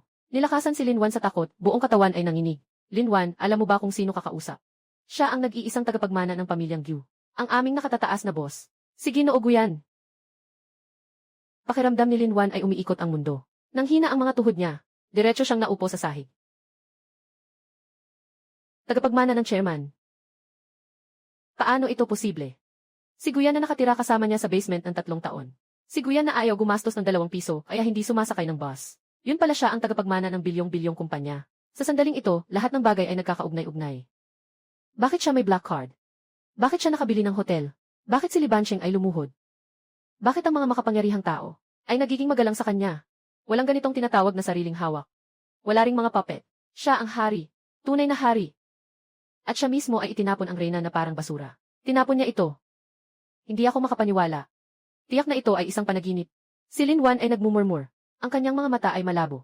Si Guyan ay lumapit kay Linwan. Tumingin sa kanya mula sa itaas. Walang kahit isang pirasong awa sa kanyang mga mata. Linwan. Binigyan kita ng pagkakataon. Nais ko sanang, kung makakapagtrabaho ka ng maayos sa kumpanya, maaari kong ipagsawalang bahala ka. Ngunit hindi mo dapat ipakita ang iyong mapagmataas na ugali sa mga mahihirap. Dinala sa kumpanya ko. Pinagtitripan ang mga empleyado ko.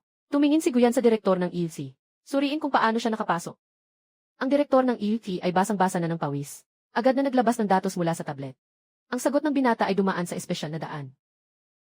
Ang nagrekomenda ay si Zhao Kuo. Hindi dumaan sa formal na interview. Zhao Kuo. Ipinapasok na niya ang kamay niya sa kumpanya ko. Magaling. Ihatid ang utos ko. Una, si Linwan ay gumamit ng hindi tamang paraan para makapasok sa trabaho. At habang nagtatrabaho, ininsulto ang mga nasasakupan. Inabuso ang kapangyarihan. Maari siyang tanggalin at ipagbawal sa buong industriya. Gagawin kong walang kahit anong kumpanya sa Jiangsheng. Na mangahas na kumuha sa kanya. Pangalawa, suriin kung sino ang nag-apruba sa kanyang pagpasok. Sino mang tao iyon, ay dapat tanggalin, at mananagot sa batas. Pangatlo, ang mga dokumentong itinapon niya kanina. Kainin mo na. Kung hindi mo makakain, huwag kang aalis. Tumingin si Guyan sa si Linwan na takot na takot na. Agad na sumugod ang ilang mga bodyguard at niyakap si Linwan. Huwag, Ginoo Gu. Nagkamali ako, sa 3 taon nating pagmamahalan, patawarin mo na ako. Pakiusap, patawarin mo na ako. Umiiyak si Linwan na para bang punit ang puso. Ang make-up niya ay parang isang payaso. Talagang mahal kita. Nadaya ako ng cute na si Zhao ko. Gusto kong bumalik sa tabi mo. Handa rin akong makitira sa basement mo. Umupo si Guyan. Tumingin kay Linwan na may pangit na mukha at mahinang nagsalita. Sayang, hanggang ngayon hindi na ako nakatira sa basement. At hindi ka pa nga karapat dapat na mag-alok ng sapatos ko sa akin. Tumayo si Guyan. Kinuha ang disinfectant wipe na ibinigay ni Wang at pinunasan ang kamay niya. Parang nakadikit siya sa isang maruming bagay. Itinapon ni Guyan ang basang panyo. Nagniningning sa mata niya ang isang mga ngaso. Sa liwanag ng isang biktima. Dahil gustong-gusto ni Zhao Kuo ang mga koneksyon. Hayaan kong ipakita sa kanya kung ano ang tunay na network ng koneksyon. Gusto kong ipasikat ang pamilya Zhao sa loob ng 1 linggo mula sa Jiangsheng. Mula sa Junlin International. Pumasok si Guyan sa may batch na nakaparada sa harap. Kahit nakakasira lang niya ng dangal ni Linwan. Hindi siya nakaramdam ng labis na kasiyahan. Sobrang mahina ang kalaban sa antas na ito. Mahina na para isipin niyang walang kwenta. Ang kanyang layunin ay si Zhao Jiang na palihim na may mga gawain sa likod. Katatanggap lang ng balita ng Young Master na si Zhao Kuo ay abala sa paghahanap ng koneksyon upang i-freeze ang iyong account. Naghanap siya ng mga koneksyon sa kapangyarihan at nakipag-ugnayan din sa ilang mga ikalawang henerasyon sa kabisera. Talagang matibay iyon. Ipinagbabawal ang aking account. Hindi niya alam ang firewall ng Swiss Bank. Nasa antas ba ito ng Pentagon?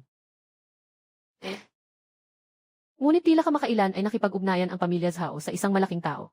Ayon sa ulat ng Night Intelligence Group, kamakailan ay madalas na nakikipag-ugnayan si Zhao Gang sa mga tao mula sa pamilyang Xiao sa kabisera. Maseryoso ang itsura ni Fubo. Isa ang Xiao family sa 4 na pinakamalalaking angkan sa Beijing. Malakas ang kanilang kapangyarihan. Kung sakaling maging tagasunod lang ang Zhao family sa Xiao family, maaaring maging mas mahirap silang labanan. Xiao family. Sa global na plano ng Story Corporation, ang Xiao family sa Beijing ay parang isang malaking langgam lang. Pero sa loob ng bansa, talagang may kakayahan ang Xiao family. Mukhang gusto ni Zhao family na maghanap ng matibay na suporta para mapigilan siya. Itong taong bigla na lang sumikat. Ngumiti si Guyan. Ang interesante. Dahil gusto niyang maglaro ng malaki, sasamahan ko siya sa laro. Tumulong si Fubo na mag-ayos ng isang tao para sa akin. Ang pinakamalaking utang ng Zhao family. At siya rin ang kalaban ni Zhao Gang, si Wang Tianhai mula sa Tianhai Group. Sa gabing iyon, sa pinakalihim na pribadong club sa Jiangsheng, Yanyuxuan, naupo si Wang Tianhai sa private room. Medyo hindi mapakali. Bigla siyang nakatanggap ng isang misteryosong tawag ngayong araw. Sinasabing may magbibigay sa kanya ng malaking yaman. Nandito ang lokasyon.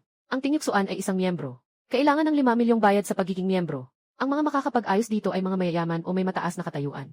Nang bumukas ang pinto, pumasok si Guyan ng mag-isa. Nagbihis siya ng simpleng damit. Mukha siyang karaniwang binata sa kapitbahay. Ngunit ang kanyang mahinahon at tiwala sa sarili ay kapansin-pansin. Naging nag-aalala si Wang Tianhai na nanirahan sa Shanghai ng 30 taon. Dahil sa isang biglaang pangyayari. Naguguluhan si Wang Tianhai. Sino ka? Si Guyan ay umupo ng mag-isa at nagbuhos ng tsaa para sa sarili. Ibinigay sa iyo ang kayamanan. Masyadong malaki ang yabang ng kabataan. Alam mo ba kung sino ako? Kung hindi mo mababayaran ang utang sa bangko sa susunod na buwan, kailangan mong magdeklara ng bankruptcy at tumalon mula sa taas. Tahimik ang tono ni Guyan. Ngunit bawat salita ay mailalim. Nagbago ang mukha ni Wang Tianhai. Paano mo nalaman, ikaw ba ay ipinadala ni Zhao Gang para insultuhin ako? Kumuha si Guyan ng tseke mula sa kanyang bulsa. Ipinasa kay Wang Tianhai. Ang kaaway ng kaaway ay kaibigan. Narito ang 1 bilyon. Tumingin si Wang Tianhai sa tseke na may iyong pangalan. Nanginig ang kanyang kamay. Nagtalsikan ang tubig mula sa tasa. 1 bilyon, sapat na ito para muling bumangon siya. Kahit nabaliktarin ang sitwasyon laban sa pamilyang Zhao. Nag-aalala na tanong ni Wang Tianhai. Ano ang gusto mo? Walang libreng tanghalian sa mundo. Gusto kong gawin mo ang isang bagay sa pagtitipon ng mga materyales sa loob ng 3 araw. Gumawa ka ng isang bagay. Lahat ng lakas ay itutok sa pamilya Zhao. Ipresyo ang mga ito sa ibaba ng halaga. Ano man ang pagkatalo, ako ang bahala. Gusto kong hindi makakuha ang Zhao family ng kahit anong order. Lahat ng ilang bilyong materyales na nakaipon sa kanilang kamay. Lahat ay nasira sa warehouse. Huminga ng malalim si Wang Tianhai. Para silang gagawin ang Zhao family. At gamit pa ang ganitong kalupit na 1,000. Sa sobrang delikadong paraan na nagdudulot ng 800 na pinsala sa sarili, paano? Hindi matakot, hindi matakot, hindi matakot. Bakit hindi ka matatakot? Si Zhao Gang, ang cute na iyon, matagal nang gustong saktan ako. Dahil may mga taong tutulong. Handa akong ipagsapalaran ang buhay ko. Kailangan kong makuha ang 1 piraso ng laman niya. Tumayo si Guyan. Tandaan, ito ay unang hakbang pa lamang. Mas magandang palabas ang darating pa. Matapos umalis ni Guyan, tumingin si Wang Tianha isa't seke. Matagal siyang hindi mapalagay. Hindi niya alam kung sino ang batang ito. Pero alam niya na magbabago ang langit sa Jiangcheng. Sa oras na ito, sa villa ng Zhao, nakatukod si Zhao ko sa lupa. Galit na kinutya siya ng kanyang ama, si Raulo. Ikaw, anak ng masamang kapalaran. Sino ba talaga si Guyan? Kahit si Li Bansheng, lumuhod sa kanya. Bakit pa sa kanya ka napahamak? Bakit pa naman sa ganitong Diyos-Diyosan? Hindi ko rin alam ah. Si Zhao ko, nakasimangot. Dati, isa lang siyang delivery boy. Sino ang nakakaalam kung nanalo siya sa loto? Si Zhao Gang ay sobrang inis at nag-rolling eyes. Ang loto ay kayang bilhin ang Empire Hotel. Kaya niyang makuha ang black card. May isip ka ba? Ano na ang gagawin ngayon? Ano pa bang magagawa? Ngayon, na-offend na siya. Walang silbi ang pagmamakaawa. Kailangan muna nating umatake ng maaga. Nakausap ko na ang ikatlong anak ni Xiao sa Beijing. Bukas darating siya sa Jiangsheng. Kung willing si Xiao na tumulong sa amin. Kahit nasubukan ni Guyan, kailangan pa rin ni Jianglong na magpakumbaba. Napatingin si Zhao na may ningning sa mata. Talagang handang tumulong ang pamilya Xiao sa atin. Dahil iyon sa nangako akong ibigay ang 3% ng bahagi ng kumpanya. Bilang regalo kay Xiao sa ating pagkikita. Ito ay dahil sa'yo, cute na cute ka. Pero basta't makatawid tayo sa pagsubok na ito. Kapag si Xiao na ang kumilos para ayusin ang batang iyon. Ang kanyang hotel. Sa huli, ang kanyang pera ay magiging atin din. Nang sabihin ito, nagkatitigan ang mag-ama. Pareho silang nagpakita ng mapagsamantala at mapanlinlang ng ngiti. Hindi nila alam na isang malaking lambat ay tahimik na nakabuka sa itaas ng kanilang mga ulo. At ang taong nag-ipon ng lambat ay kasalukuyang nakatayo sa pinakamataas na bahagi ng lungsod. Tinutokso silang parang dalawang tupa na handang katayin. Maagang umaga sa Jiangsheng. Naupo si Guyan sa terasa sa tuktok ng Yunding Tiangong. Habang kumakain ng agahan, may nakahain na isang pirasong delikadong eggs Benedict at isang baso ng bagong huling kape na Blue Mountain. Nakatayo si Fubo sa tabi. Hawak ang encrypted satellite phone. May nahuli na ang batang prinsipe. Nandyan na ang mga tao ng Economic Investigation Team sa ibaba. Ang namumuno ay si Vice Kapitan Liu Meng. Pinuto ni Guyan ang malambot na itlog. Tumingin habang dahan-dahang umaagos ang gintong likido ng itlog. Mukhang kalmado siya, parang nakikinig sa ulat ng panahon. Ano ang dahilan? Dahil sa malaking pondo ng hindi tiyak na pinagmulan. At mga transaksyong pandaigdig. Tumawa si Tio Fu ng malamig, na may bahagyang hindi madaling mapansin na kahulugan. Sinubukan ng pamilya Zhao ang kanilang swerte sa pagkakataong ito. Hindi lamang ginamit ang koneksyon kay Liu Meng, kundi nag-imbento rin ng isang peking offshore account mo sa ibang bansa, na may mga transaksyon. Sa loob ng 48 oras, isinubo ni Guyan ang isang piraso ng protina, dahan-dahan kumain. Para mapalakas ang presensya ni Zhao sa media. Para mapalabo ang aking pangalan. At saka ipasara ng bangko ang aking mga ari-arian. Hanggang sa mapilitan akong sumuko. Maganda ang plano niya. Kailangan pa ba ng matandang alipin na gamitin ang card na iyon? Isang tawag lang. Kailangan talagang tanggalin ang balat ni Liu Meng. Nakita sa mga mata ni Fubo ang galit. Pinunasan ni Guyan ang kanyang bibig. Tumayo siya at nagsasalita. Ang dalawang mabigat na pintuan ng kahoy na pula ng kwarto ay biglang tinamaan ng malakas. Buksan ang pinto, Tito, may kaso kami. Nasa sala ang matabang tao. Pinapahid ang antigong gitara na binili kahapon. Nakarinig ng ingay. Nabigla at napatakbo ang kamay. Kuya yan, may masama tayong balita. Puno ng mga tito sa labas. Sabi nila, hulihin ka raw. Pinatpat ni Guyan ang balikat ng mataba. Tahimik si Dawei. Tandaan mo, anuman ang mangyari. Hindi ako magsasalita. Huwag kang gagalaw. Sinigurado ng mga tao na pumasok ang pinto. 5-6 na nakasuot ng uniforme ang pumasok. Ang isa sa kanila ay may mukha na puno ng laman. Na may mabangis na tingin. Siya nga si Liu Meng. Sino si Guyan? Biglang sigaw ni Liu Meng. Nakahanda na ang kamay sa holster niya. Dahan-dahang pumasok si Guyan sa sala mula sa terrace. Nakatingin ang kamay sa bulsa. Tinatanaw ang mga hindi inaasahang bisita. Sa huli, nakatutok ang tingin kay Liu Meng. Anong kailangan ninyo? May nag-ulat na ikaw ay sangkot sa malaki at seryosong krimen sa ekonomiya. Sumama ka sa amin. Si Liu Meng, walang salita. Kinuha ang mga kamay ng paltos at gustong ikadena si Guyan. Nainis ang mataba. Sumugod at humarang kay Guyan. Sandali, may ebidensya ba kayo? Bakit kayo huli ng walang dahilan? Alam mo ba kung sino siya? Umalis ka dyan, nakikialam sa trabaho. Kasama ka pang arestuhin. Biglang itulak ni Liu Meng yung mataba. Nabuwal yung mataba at tumama sa sulok ng sofa. Napangiwi sa sakit. Medyo naglamig ang tingin ni Guyan. Biglang sumiklab yung kapangyarihan niya bilang nakataas ang posisyon. Kahit si Kuya Liu Meng ay nanginig ang puso. Si Guyan ay yumuko. Sa malamig na tono. Ako na ang magdadala ng mga kamay cuffs. Pero tandaan mo. Madaling isuot ang mga kamay cuffs. Pero hindi na ganoon kasimple ang tanggalin. Si Guyan ay yumuko muli. Malamig ang tono. Nagtaka si Liu Meng. Agad siyang nagalit, walang masyadong usapan. Dalhin siya. Ang balita tungkol sa pagdadala kay Guyan ay kumalat na parang may mga pakpak. Sa loob ng 1 oras sa mataas na lipunan ng Jiangsheng. Sa loob ng villa ng pamilya Zhao, nagdiwang ang lahat. Hahaha, tatay. Talagang napakagaling ng galaw mo. Tumingin si Zhao ko sa kanyang telepono. Sa isang nakuhang litrato ni Guyan na inaalalayan papuntang sasakyan ng pulis. Halos tumulo na ang kanyang luha sa kakatawa. Sabi ko na nga ba, tiyak na hindi tama ang pinagkukunan ng pera ng batang iyon. Ngayon, wala na siyang kita. Basta't nakapasok na siya sa kulungan. Kahit hindi pa, matutuklap pa rin ang balat. Nakaupo si Zhao Gang sa maharlikang upuan. May dalang 2 walnut sa kamay. Punong-puno ng matalim na pag-iisip at pagtatagumpay ang mukha niya. Makipag-away sa akin. Mas bata pa siya. Kaya ang mga ari-arian niya. Naupo si Lin Wan sa tabi. Nagniningning na may kasakiman sa kanyang mga mata. Nang siya ay tanggalin kahapon. Parang isang asong nawalan ng tahanan. Natumakbo pabalik sa Zhao para humingi ng tulong.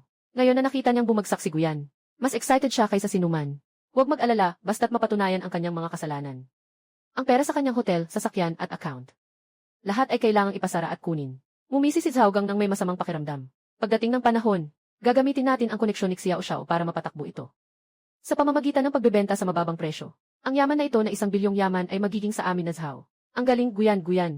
Ito ang magiging resulta ng pagpapahiya sa akin. Paglabas mo, magiging pulubi ka na. Tingnan natin kung magyayabang ka pa. Nanginginig si Lin Wan sa sobrang emosyon. Sa mga sandaling iyon, mabilis na pumasok ang mayordoma. Ginoo, binata. Dumating na si Yang Master Xiao. Nasa harap na ng gate ang convoy. Biglang tumayo si Zhao Gang nang marinig ito. Mabilis. Sumama ka sa akin para salubungin. Ito ay tunay na dragon mula sa kabisera. Ito ang huling barahan ng ating pamilya Zhao para makabangon. Interrogation room ng Public Security Bureau ng Jiangsheng.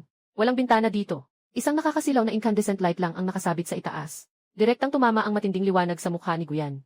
Nakaupo si Guyan sa isang bakal na upuan. Nakakadena ang kanyang mga kamay sa mesa. Pero hindi siya nagpanik tulad ng karaniwang suspect. Sa halip, nakapikit siya. Parang nagpapahinga lang. Na parang nagsasara ng mata para magpahinga. Malaking bungkos ng mga dokumento ang bumagsak sa mesa. Sumigaw ng mahigpit si Guyan. Huwag kang magpanggap. Maging tapat ka. Saan galing ang 1 bilyong iyon sa iyong account? Sino ang nag-utos sa iyo na kumita? Sino ang iyong superior? Dahan-dahang binuksan ni Guyan ang kanyang mga mata. Nasanay sa matinding liwanag, sinabi niya ng bahagya. Naghuhugas ako, yan ang aking allowance sa labanan. Naghuhugas ako, yan ang aking. Sinasabi kong yan ang aking allowance, naniniwala ka ba? Nag-aaksaya ng pera. Akala mo sino ka? Prinsipe ng langis mula sa gitnang silangan. Sinasabi ko sa'yo. Huwag mong isipin na dahil nanahimik ka, wala nang mangyayari. Mayroon na kaming matibay na ebidensya. Isa lang ang daan mo, aminin mo na lang ang lahat. Ngumiti si Guyan. Tiningnan ni Guyan na parang tanga ang kausap niya. Ang tinatawag mong ebidensya ay yung peking record na binigay sa'yo ni Zhao Gang. Liu, dapat ginagamit mo ang utak mo. Hindi mo ba sinuri kung saan galing ang klase ng black card ko? Naramdaman ni Liu Meng ang kaba sa dibdib. Sa totoo lang, nakakapagtaka rin siya. Kung totoong kumikita siya, bakit ang taas ng tingin niya? Yung mabigat na bakal na pinto ng silid ng pagtatanong. Hinawi ng marahan mula sa labas. Galit na bumaling si Liu Meng. Sino ang pumapasok dito? Hindi mo ba nakikita na umiilag ako? Ngunit nang makita niyang malinaw kung sino ang nasa pintuan, ang martilyo sa kanyang kamay ay nahulog at tumama sa sarili niyang paa. Napahiyaw siya sa sakit. May isang matandang lalaki na nakasuot ng Zongshan suit sa pintuan. Bagaman puti na ang kanyang buhok, tuwid pa rin ang kanyang tindig. Nagmumula sa kanya ang isang otoridad na tila matagal nang nakaupo sa mataas na posisyon. At sa likod ng matandang ito, nandoon ang direktor at politikal na komisyoner ng Jiangsheng City Bureau. Nakatayo siya na may pawis sa mukha, nakayuko at sumasabay. Hindi tumingin ang matanda sa tulisan. Sa halip, tumingin siya sa ibabaw nito. Nakatutok ang kanyang tingin kay Guyan na nakaposa sa bakal na upuan. Sa susunod na segundo, mabilis na lumapit ang matanda. Hindi pinapansin ang lahat. Diretsyong nagpatira pa ng isang tuhod. Matandang ministro na si Xiao Tianhe, dumating na mahuli ang pagbibigay ng utos. Pakiusap, ang prinsipe ay patawa ng parusa. Ang isang sigaw na parang kulog ay sumabog. Nabigla ang mga tuhod ng direktor. Halos mahulog sa lupa. Si Liu Meng ay mas lalo pang natakot at nanginig sa takot. Kalimutan na ang matinding sakit sa mga paa. Si Xiao Tian at ang kasalukuyang pinuno ng pamilya Xiao, isa sa 4 na malaking pamilya sa kabisera, na madalas lumalabas sa mga balita, ay lumuhod para sa pera. At tinawag na batang Panginoon. Tumingin si Guyan sa nakaluhod na si Xiao Tian. At sa wakas ay nagpakita ng kaunting ngiti ng kasiyahan sa kanyang mukha. Lolo Xiao, ang apo mong walang silbi, ay talagang mayabang sa Jiangsheng kamakailan. Nanginig si Xiao Tian. Dumadaloy ang malamig na pawis sa kanyang noo. Mahal na Ginoo, huwag magalit. Hindi ko na ituwid ang aking tungkulin. Kung ang batang iyon ay mangahas na saktan ang mahal na Ginoo, ako mismo ang magwawasak sa kanya. Bumalik tayo 1 oras na ang nakalipas. Sa harap ng bahay ng pamilya Zhao, naka-red carpet, 2 hanay ng mga bodyguard ang nakatayo. Isang Rolls Royce na may plakang Jing-E 88,888 ay dahan-dahang huminto. Bumukas ang pinto ng sasakyan. Isang taong nakasuot ng kulay abong casual na suit. Isang batang lalaki na may salamin na may gintong frame ang bumaba. Mukha siyang maayos. Ngunit sa kanyang mga mata ay mayroong kayabangan na tila walang pakialam sa lahat. Ito ang ikatlong anak ng pamilya Xiao, si Xiao Chen. Si Zhao Gang ay kasama sina Zhao Kuo at Lin Wan. Nagmamadali silang lumapit na parang nagmamakaawa. Ang kanilang mga mukha ay nakangiti na parang mga bulaklak na mumurang chrysanthemum. Xiao Xiao, welcome, welcome. Maaari kang dumalo. Talaga namang nagdudulot ito ng karangalan sa amin, ang pamilya Zhao. Pinagkukulungan ni Xiao Chen ang ilong niya gamit ang panyo. Parang hindi siya masaya sa hangin dito. Huwag na nating magpasikat pa. Dumating ako ngayon para lang mag-inspeksyon sa mga investment ng pamilya sa Timog. Narinig ko na may isang walang muwang na bata dito sa inyo. Na naglakas loob na galawin ang aso ng pamilya Xiao. Kahit na tinatawag na aso. Ngunit si Zhao Gang ay tila nagagalak. Siya nga iyon.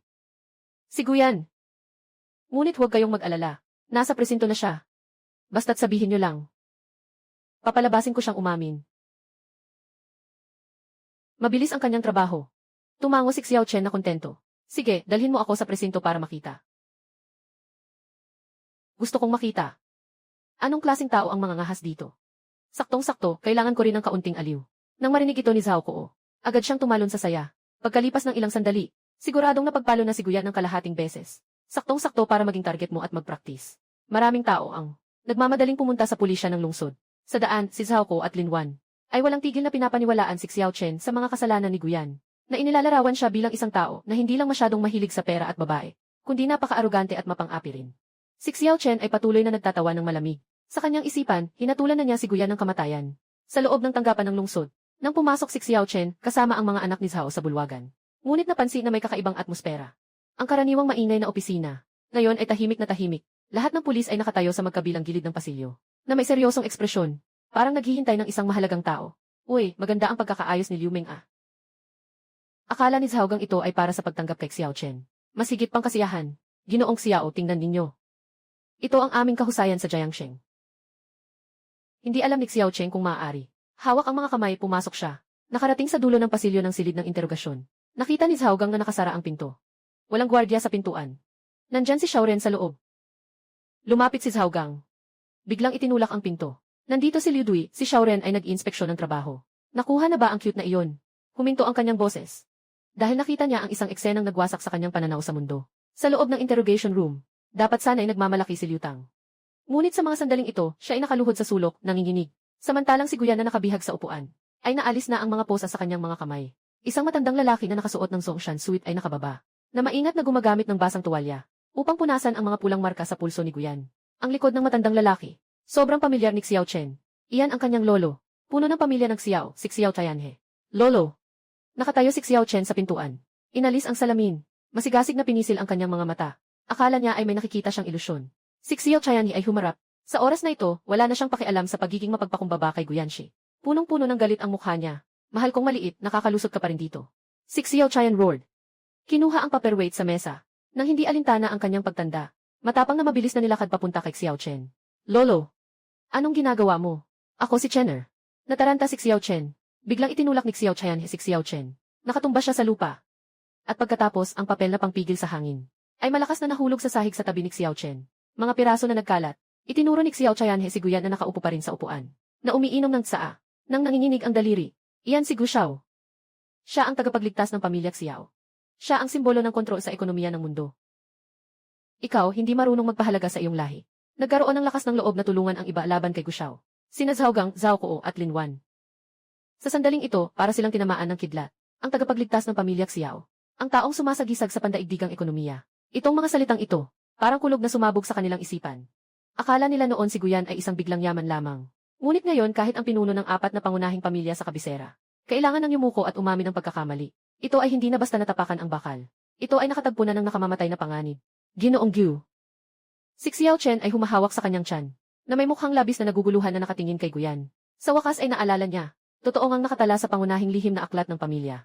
Ang dahilan kung bakit umunlad ang pamilya Xiao, ay dahil sa isang kwento mula 100 taon na ang nakalipas, na nakasandal sa isang misteryosong pamilya ng mga tagapagtaguyod. At ang simbolo ng pamilya sa kwento ay ang 5 tapak na gintong ahas. Nang matapos, si Xiao Cheng ay napakabilis kumilos. Bigla siyang bumangon ng matulin. Mabilis na lumapit sa harap ni Guyan. Biglang lumuhod. Gu Xiao, ako'y bulag. Nabulag ako ng mantika. Ako'y cute. Pakiusap, patawarin mo ako. Pakiusap, isaalang-alang mo ang katapatan ng aking lolo. Patawarin mo na ang pamilyang Xiao. Ibinaba ni Guyan ang tasa ng tsaa. Dahan-dahang tumayo. Hindi niya pinansin si Xiao Chen na nakaluhod sa sahig. Napaulit-ulit na humihingi ng tawad. Lumapit si Guyan sa mga ama at anak ng Zhao na labis na natatakot. Si Zhao Gang ay nanginginig na parang butil ng bigas. Si Zhao Kuo ay halos mawalan ng malay. Si Lin Wan ay nakatago sa sulok ng pader. Nakahawak sa mukha gamit ang 2 kamay. Talagang hindi makatingin kay Guyan. Zhaogang, sinabi mo kanina na ipapaupo mo ako hanggang sa maubos ang aking pasensya. Napakamahinang boses ni Guyan. Ngunit sa tahimik na silid ng interogasyon, parang kulog na sumasabog ang ingay. Hindi ko kaya. Ginoo Gu, Lolo Gu. Nabulaan ako ng taba ng baboy sa ulo ko. Ako si Zhaogang, pilit na nagmamakaawa at humihingi ng tawad. Nakatukod ang noo sa semento. Nanginginig sa pawis. At ikaw pa. Lin Wan. Nakatingin si Guyan sa babaeng iyon. Sinasabi mong ito ang resulta ng pagpapahiya sa iyo. Nakanginig ang buong katawan ni Lin Wan. Itinaas niya ang ulo, ang mukha niya, na dati pino at maganda. Ngayon ay puno ng takot at luha. Guyan, pakiusap, wag nang. Pinuto ni Guyan ang kanyang sinasabi. Lumiko si Guyan. Saksiyaw Tian at dandan at nagsalita. Ginoong Xiao. Masyadong maingay dito, linisin mo ito. CJ. May isang matinding tingin si Xiao Tian. Ipinakita niya ang kamay sa mga gwardiya sa labas. Dalhin niyo ang 3 tao mula sa pamilya Zhao. Huwag niyong dungisan ang mata ng Ginoong Gu. Ipaalam din sa iba. Makipagtulungan ng buong puso sa susunod na hakbang ni Gu Xiao. Hindi na kailangang manatili ang Zhao family. Sa gitna ng mga pakiusap, si Zhaogang, Zhao Kuo at Lin Wan ay pilit na dinala ng mga bodyguard. Ang naghihintay sa kanila ay malalim na kawalan ng pag-asa. Lumabas si Guyan mula sa silid ng pagtatanong. Naghihintay si Pangit nang may pagkabalisa sa pintuan. Nang makita si Guyan na ligtas at walang masamang nangyari, excited na naglakad papalapit. Binigyan siya ng isang malaking yakap. Yanje, alam kong okay ka lang. Nakatakot ka sa akin. Gumuhit si Guyan sa likod ng mataba. Ngumiti. Ayos na. Pero, hindi pa tapos ang laro. Tumingala si Guyan sa langit. Naging sobrang matalas ang kanyang tingin. Kanina ay pampagana lang ito. Ngayon ay oras na para sa pangunahing ulam. Pumunta sa palitan. Gusto kong mawala ang huling bakas ng pamilya Zhao sa mundong ito, na kanilang naranasan. Ganap na burahin. Ang Jiangxing Stock Exchange ay sumisigaw. Narito ang larangan ng salapi. Walang katapusang pagtalo ng mga pulang at berdeng numero. Nagtutukoy sa kapalaran ng milyon-milyong tao. Sa oras na ito, may natitirang 2 oras bago magsara ang merkado. Nakasalampak si Guyan sa upuan ng pamumuno. Sa harap niya ay isang buong pader ng mga display screen. Nakapuno ang itaas ng mga chart ng E-line. Sa likod niya, mula sa Wall Street, agad na ipinadala, 30 mga nangungunang trader. At si Wang Tianhai na pawis. Ulat mula sa Fuguhui, ang Zhao's building material sa ilalim ng Zhao family. Kasalukuyang presyo ng stock ay 28.5. Ang kasalukuyang presyo ng stock ay 28.5. Taon 3.25. Ang market value ay humigit kumulang 50 bilyon. Taon 3.23. Dahil sa balita na papasok ang pamilya Xiao sa pagbili ng shares. Kanina umaga, umabot pa ito sa limitasyon ng pagtaas. Si Guyan ay ngumiti ng malamig. Ang pagtaas na iyon ay huli na, isang huling pagsikat ng araw. Tumingin siya sa oras. 1:30 ng hapon. Dahan-dahan na tinapik ni Guyan ang mesa. Simulan na ang unang alon ng pagbebenta. Unahin nating basagin ang balangkas. Ang limitasyon ng pagtaas ay 30 na mga trader ang sabay-sabay na tumatype sa keyboard. Ang maayos na tunog ng pagtipa. Parang mga bala ng machine gun sa isang digmaan. Sa malaking screen, balangkas ng Zhao's building materials. 701.05 balangkas ng Zhao's building materials. 735.11.77.0.02. 600,223.62 isa biglang lumitaw ang isang tuwid na berding linya pababa 1625 1235 7 oras 12.30. 11.7 isa siyam 223.620 biglang lumitaw ang isang tuwid na berding linya pababa 257 at 6002765 35,765 11.77 siyam 220 biglang lumitaw ang isang tuwid na berding linya pababa 257 at 75 2% isa 00 biglang lumitaw ang isang tuwid na berding linya pababa 700 at 11,223.620 1,908.665 siyam. Malaking pagpapalit ng Lockstop Biological Science 257 223.620 1,000 at 6.665 siyam. 6 orihinal na nag-frenzy ang bilyong kamay na bumibili sa limitasyon ng presyo. 1.3 siyam bumili ng 30, bumili ng maraming, bumili 1.5 6 bumili ng 3, bumili ng siyam, bumili ng siyam na po, 67, bumili ng 0.6, bumili ng siyam na po, bumili 1.0 bumili ng 7, dati ng sobrang tumaas na limit up na milyon-milyong buy order, bumili 3.07.4, 1.5 siyam 7, 8 6.53 sa harap ng napakaraming sell order ni Guyan.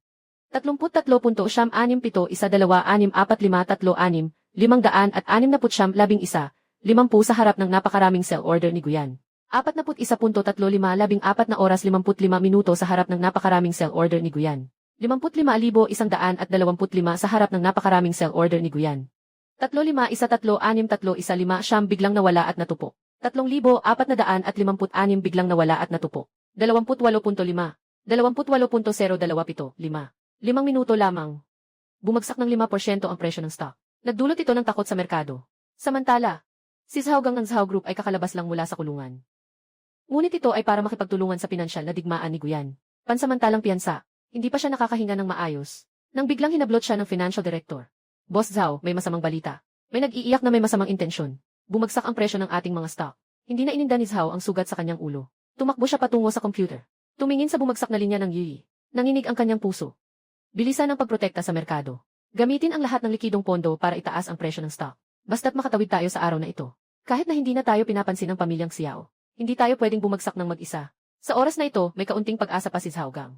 Nais niyang mapanatili ang kumpanya dahil may pagkakataon pang makabawi. May pagkakataon pang makabawi. Sobrang pinagsikapan niyang ilagay ang huling 500 milyon sa account ng kumpanya. Sobrang pinagsikapan niyang ilagay ang huling 500 milyon sa account ng kumpanya. Lahat ay inilagak niya dito. Habang dumadating ang pondo, nagsimulang bumangon ang presyo ng mga stock. 23.3% nagsimula nang huminto ang pagbagsak ng presyo ng stock. Umakyat sa 25.77 1,670. Dahan-dahan itong umakyat pabalik sa 270,000. Naku, natakot ako. Pinunasan ni Zhaogang ang kanyang malamig na pawis. Mukhang hindi rin marami ang pondo ng kalaban. Gusto lang talaga nilang takutin tayo. Ngunit sa loob ng palitan, tumingin si Guyan sa bahagyang umakyat na kurba sa screen. May bahid ng maliit na dugo sa dulo ng labi. Nang akit ng kalaban na pumasok ng malalim. Lahat ng pondo ipinasok sa bitad. Ikaw na, Wang Tianhai, ang bahala. Matagal ko nang hinihintay ito. Ipadala mo na ang utos sa akin. Si Wang Tianhai na nakanganga sa tabi, nag-iinit ang ulo. Sigaw ng malakas. Susunod na segundo, isang malaking balita ang sumabog sa buong mundo ng pananalapi. Bigla ang pagsisiwalat ng Tianhai Group. Ang mga materyales sa konstruksyon ay matagal nang gumagamit ng mababang kalidad ng mga hilaw na materyales. Dahil dito, may mga seryosong issue sa kalidad ng proyekto. At may kalakip na detalyadong ulat ng pagsusuri at panloob ng mga account. Paglabas ng balitang ito, walang kaibahan sa isang bomba na itinapon sa kwento. Yung mga retail at institusyon na kanina ay nag-aalangan. Biglang nagpanik at nagkaubusan ng lakas. Lahat ng account ay agad-agad nagbura ng lahat ng hawak, walang iniintinding gastos. Maraming nagbentang order ang parang avalanche na sumabog. Sa oras na ito, binigyan ni Guyan ang ikalawang utos na isara ang operasyon. Lahat ng posisyon ay mag-short. Walang iniintinding gastos, ibagsak hanggang sa mapaalis sa merkado. Lahat ng 30 trader ay buong lakas na nakikipaglaban. Naiintindihan na hindi ito simpleng laban lamang, kundi isang pagsabog ng pondo na nagkakahalaga ng bilyon. 20.015. 735 ang presyo ng stock ng House Building Materials ay parang saradong saranggola. 735 11 oras 50 minuto ang presyo ng stock ng House Building Materials ay parang saradong saranggola 20. 25.30 10 oras 30 minuto. 20.000 ang presyo ng stock ng House Building Materials ay parang saradong saranggola 25.30 10 oras 30 minuto 22.00. 20.000 direktang bumabagsak 27.00 22.00 25.30 10 oras 30 minuto 22.34. Direktang bumabagsak yung 500 milyong pondo ni Zhaogang. Hindi man lang nag-splash. Agad na nawala. Paano nangyari ito? Tumingin si Zhaogang sa screen ng computer. Ang kanyang mga mata ay namumula. Ang buong katawan niya ay ginaw. Aking pera. Ang aking kumpanya. Ngunit hindi pa ito ang katapusan. Nagbigay si Fubo ng isang dokumento. Kumilos na ang bangko ng Zhao. Ang lahat ng utang ng pamilya Zhao ay inihayag na maagang magtatapos. Naka-freeze na ang lahat ng kanilang mga fixed asset ng bangko. At ang Bureau of Taxation ay pumasok na rin sa Zhao Group. At ang 30 supplier na dati nang nakipagtulungan sa pamilya Zhao. Sama-samang pagpunta para mangolekta ng utang. Nakikinig si Guyan sa mga ulat na ito. Walang emosyon sa mukha. Ito ang digmaan ng kapital. Kapag nagsimula ang avalanche, walang isang snowflake na walang sala. Pagkatapos ng 3:00 ng hapon, sarado ang merkado. Ang presyo ng stock ng House Building Materials ay nanatiling Japanese yens 2.8. Bumaba ng 70%. Tapos na si Zhao. Ang dating hindi matitinag na Zhao Group. Sa loob lang ng 2 oras, nabawasan ng 75% ang halaga sa merkado. Hindi na natira kahit isang sentimo. At may utang pang milyong-milyong piso.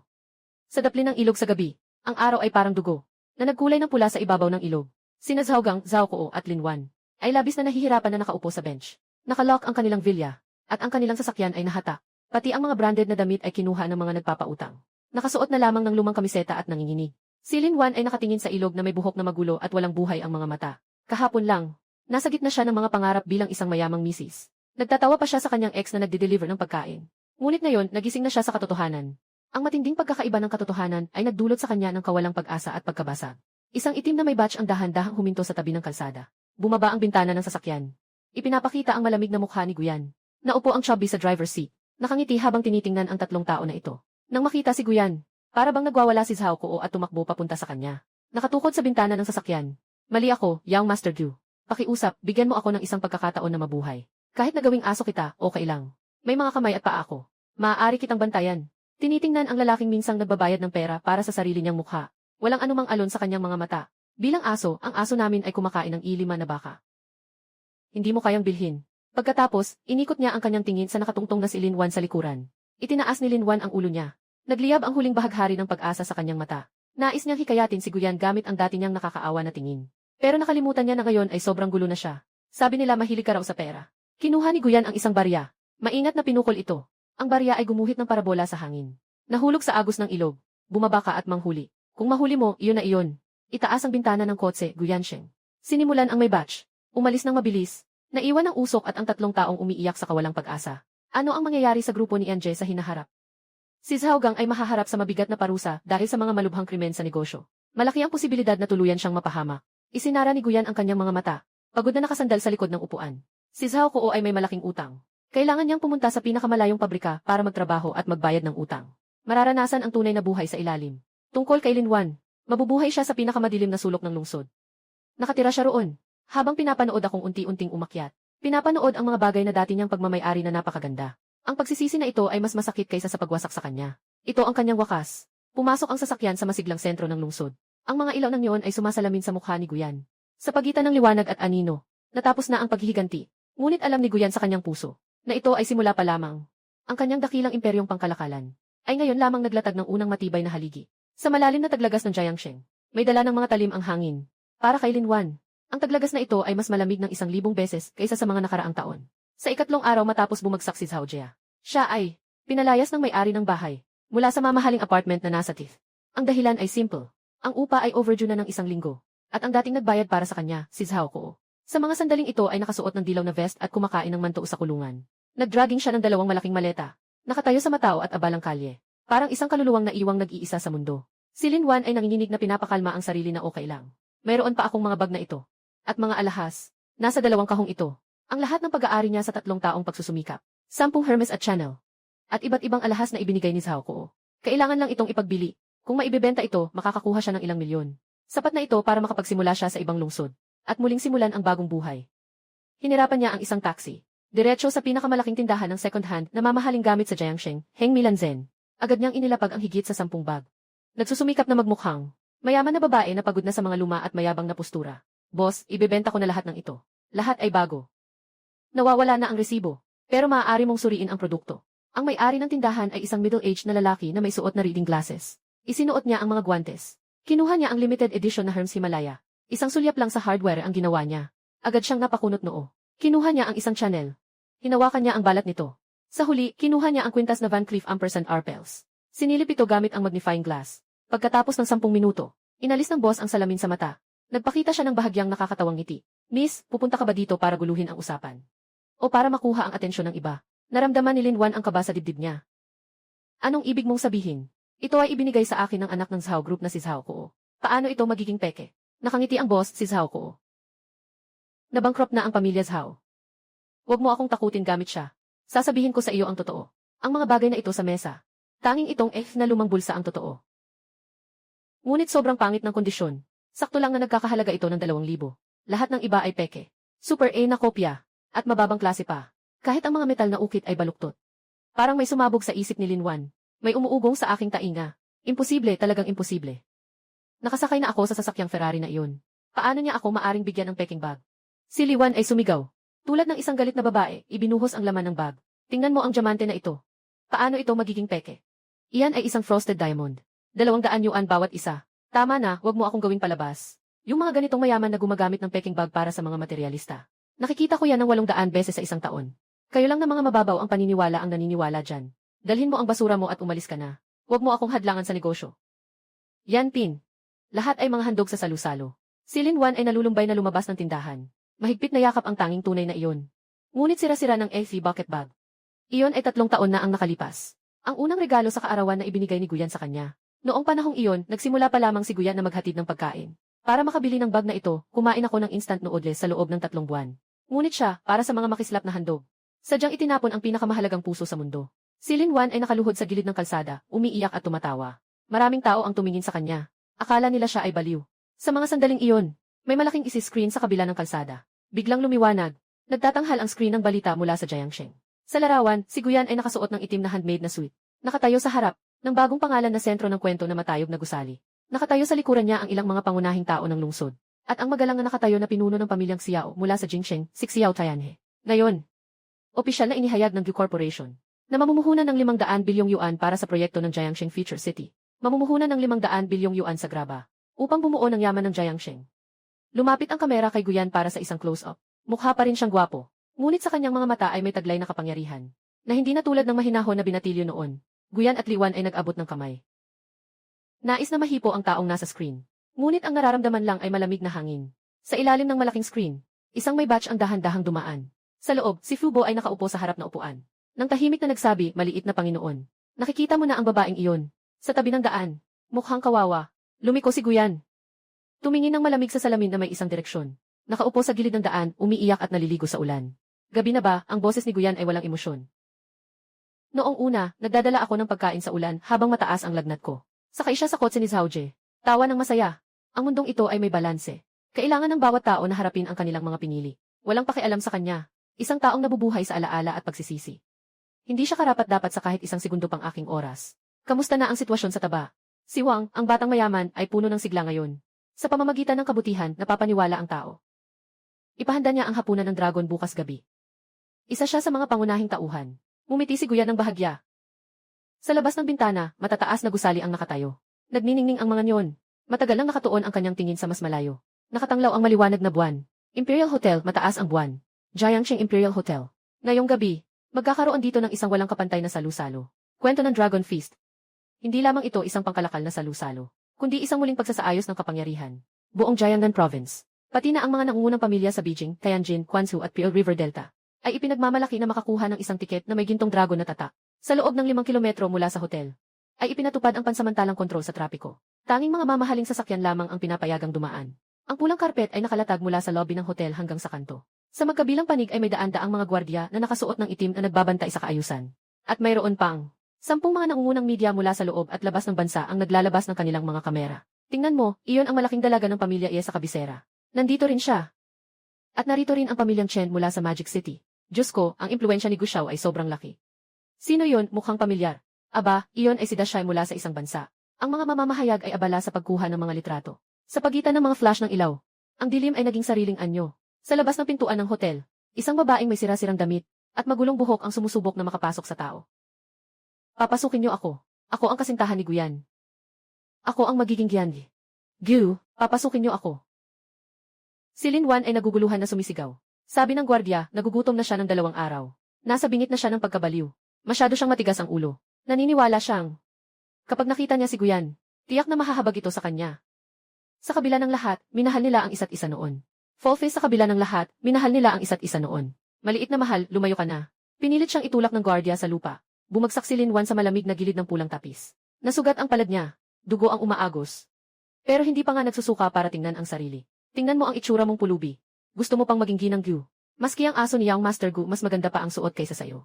Sa mga sandaling iyon, isang mahabang Lincoln Navigator ang dahan-dahang huminto. Bumukas ang pinto ng kotse. Isang lalaking mataba at nakasuot ng custom na suit ang bumaba. Nakaayos ang kanyang buhok na nakatikas sa likod.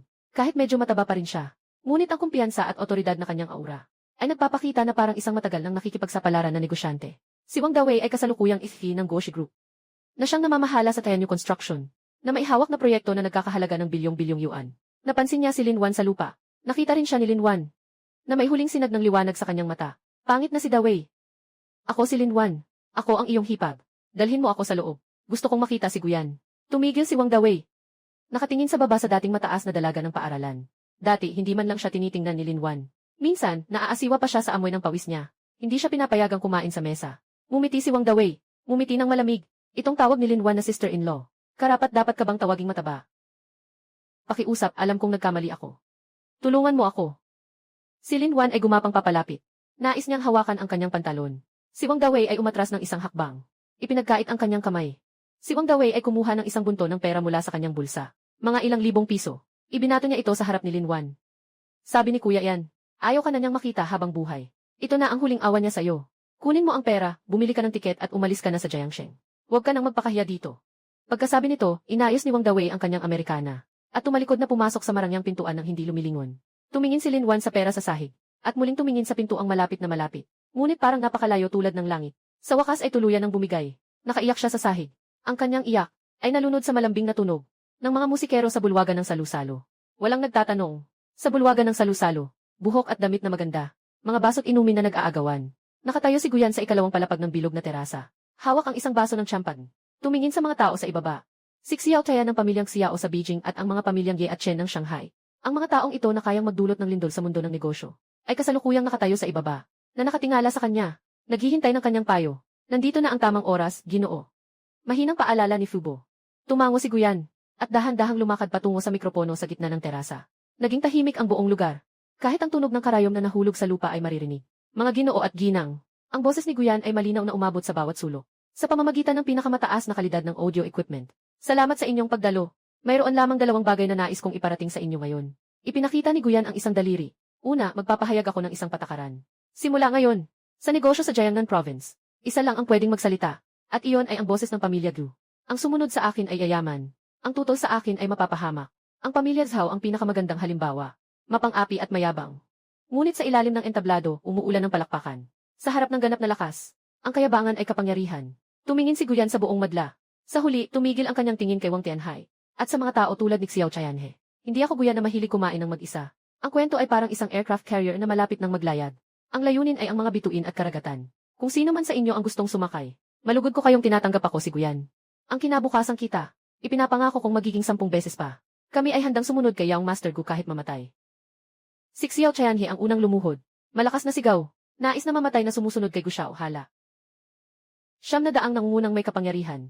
Sabay-sabay na lumuhod sa isang tuhod. Patungo sa batang hari sa ikalawang palapag. Ipinapakita ang kanilang pinakamataas na katapatan. Ganap na natapos ni Guyan ang kanyang pagbabago mula sa isang lugmok na delivery rider.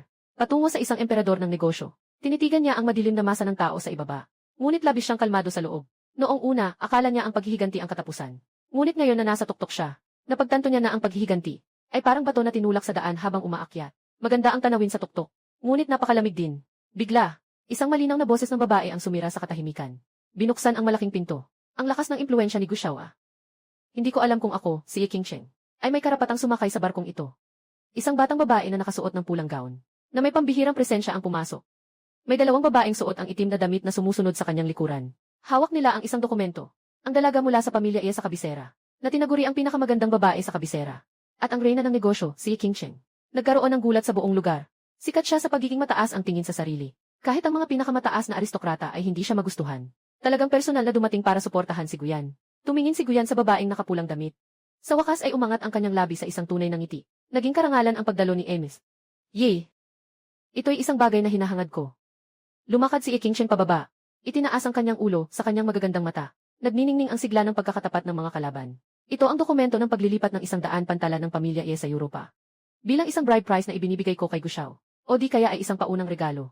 Lahat ay huminga ng malalim sa gulat. 100 pantalan. Magkano kaya iyon? Hindi masukat. Guyan ay itinaas ang baso. Malayo ang pagbati. Naganap ang kasunduan sa gabing ito. Umabot sa rurok ang alamat ng Jiangsheng. Wala nang nakakaalala sa babaeng si Lin Wan. Lahat ay nagkukwento tungkol sa dobleng hari ni Guyan at Ye Qingsheng. Isang buwan mamaya, unang tuktok ng jade sa kanlurang peri ng Jiangsheng. Ito ay isang mataas na seguridad na kulungan para sa mga cute na bata. Mataas na pader at kuryente. Makatakas sa timog. Si Guyan ay nakasuot ng itim na coat. Nakatayo siya sa labas ng bintana ng pagbisita. Sa kabila ng salamin ay may dalawang lalaking nakakulot ang ulo. Nakauniporme sila. Parang 20 taon na ang tanda ni Zhao Gang. Puno ng mga kulubot ang mukha. Malabo ang mga mata. At si Zhao Kuo ay parang tanga. May laway sa kanyang bibig. Ako ay anak ng mayaman. Nasaan ang aking Ferrari? Patuloy na bumubulong. May dalawang nakagupit ng ulo sa kabila ng salamin. At si Zhao Kuo ay parang isang tanga. Sira na ang bait. Kinuha ni Zhao ang mikropono. Ang kamay ay nanginginig na parang may Parkinson. Ginoong Gu. Nandito kayo para manood ng katatawanan. Tumingin si Guyan sa dalawang dating matinding kaaway. Walang galit sa kanyang mga mata. May isang uri lang ng kawalang interes sa pagtingin sa alikabo. Pupunta ako para tingnan ang aking obra. Guyan, Egg Island, Zhaogang. Dito ba ang mga nakagawian sa buhay? 7,401 dito ba ang mga nakagawian sa buhay? Zhaogang, luhaan ng luhaan, Gu Xiao. Pakiusap, palitan mo sana ng isang kwarto ang anak ko. Malapit na siyang mapagsabihan ng masama. Noon ay hindi tayo tama. Napuno tayo ng pag-imbot. 7,401, malaki ang pasensya mo. Malaki ang pasensya mo. Pinutol ni Guyan siya. Pasensya na. Maliit ang aking puso. Naalala ko ang gabing iyon na umuulan. Naaalala ko ang maulang gabing iyon inmate 7,401. Nang ibinato ni Zhao Kuo ang pera sa aking mukha inmate. Nang ibinato ni Zhao Kuo ang pera sa aking mukha. Hindi ko akalain na magkakaroon ng marami. Mabuti at tamasahin ninyo ang natitirang buhay ninyo. Papangako kong aalagaan kayo ng mabuti. Tinitiyak kong mabubuhay kayo ng mahaba o magdurusa. Matapos sabihin iyon, pinutol ni Guyan ang tawag. Kahit gaano pa kalakas si Zhaogang na sumuntok sa salamin. Nang hihingi ng tawad sa pamamagitan ng pagmamakaawa. Hindi na muling tumingin si Guyan pabalik. Lumabas sa pintuan ng Jianyu. Sa ilalim ng malamig na sikat ng araw ng huling bahagi ng taglagas, hindi niya nararamdaman ang lamig. Nakatayo ang malaking pribadong helikopter na Augusta Vufi 139. Nakatigil ito sa damuhan. Ang hangin mula sa rotor ay humihip sa mga tuyong damo sa paligid. Si Fatty ay nakasuot ng flying jacket. Nakasunglasses. Nakatayo sa pintuan ng cabin at kumakaway sa kanya. Kailangan nang umalis, Yanje. Nakaayos na ang flight application. Diretso sa Magic City. Tapos mag-transfer papuntang New York. Si Guyan ay huminga ng malalim ng hangin ng kalayaan. Natapos na ang usapan sa Jiangsheng. Nawasak na ang pamilya Zhao. Nagsusumikap na lamang sa mga imburnal ng lungsod na ito. At ang watawat ng kwento ay nakatanim na sa bawat sulok ng Jiangnan Province. Ngunit alam niya na ito ay isang bagong nayon. Ang tunay na larangan ng digmaan. Sa malawak na dagat ng pandaigdigang pananalapi na puno ng panganib. Sa makapangyarihang Wall Street na hindi nagbabalik ng mga tao. Nakatagong mga sinaunang oligarko sa dilim. Lumapit si Fubo. At ibinigay kay Guyan ang isang quote. May mensahe mula sa Batang Panginoon. Naghihintay siya sa iyo sa punong tanggapan sa Switzerland. Malapit nang magdaos ang pandaigdigang konseho ng pamilya. Iyon ang tunay na sentro ng kapangyarihan. Yung mga matatandang iyon ay hindi kasing dali katulad ni Zhaogang. Diyan nagiging kawili-wili. Hindi ba, Guyan, kinuha niya ang coat. Ibinuka ito sa kanyang balikat. Malaking hakbang patungo sa helicopter. Ang trench coat ay humuhuni sa hangin. Parang baluti sa digmaan. Lumiko siya habang pumasok sa eroplano. Huling tiningnan niya. Ang lungsod na 24 taon niyang tinirhan. Yung mga kahihiyan. Yung mga luha. Yung mga pag-ibig, galit at puot. Lahat ay unti-unting naglalaho kasabay ng ingay ng mga rotor. Habang papalayo ng papalayo. Sa huli, nagiging isang pulang alikabok sa ilalim ng iyong mga paa. Sa utos ni Guyan, umaangat ang helicopter. Lumilipad pataas mula sa lupa. Sinasabog ang ulap. Patungo sa silangan ang sumisikat na pulang araw. Humuhuni habang umaalis. Ang lihim na dragon sa kailaliman. Sumasalakay sa kalangitan. Kakaumpisa pa lang ng kwento ni Guyan.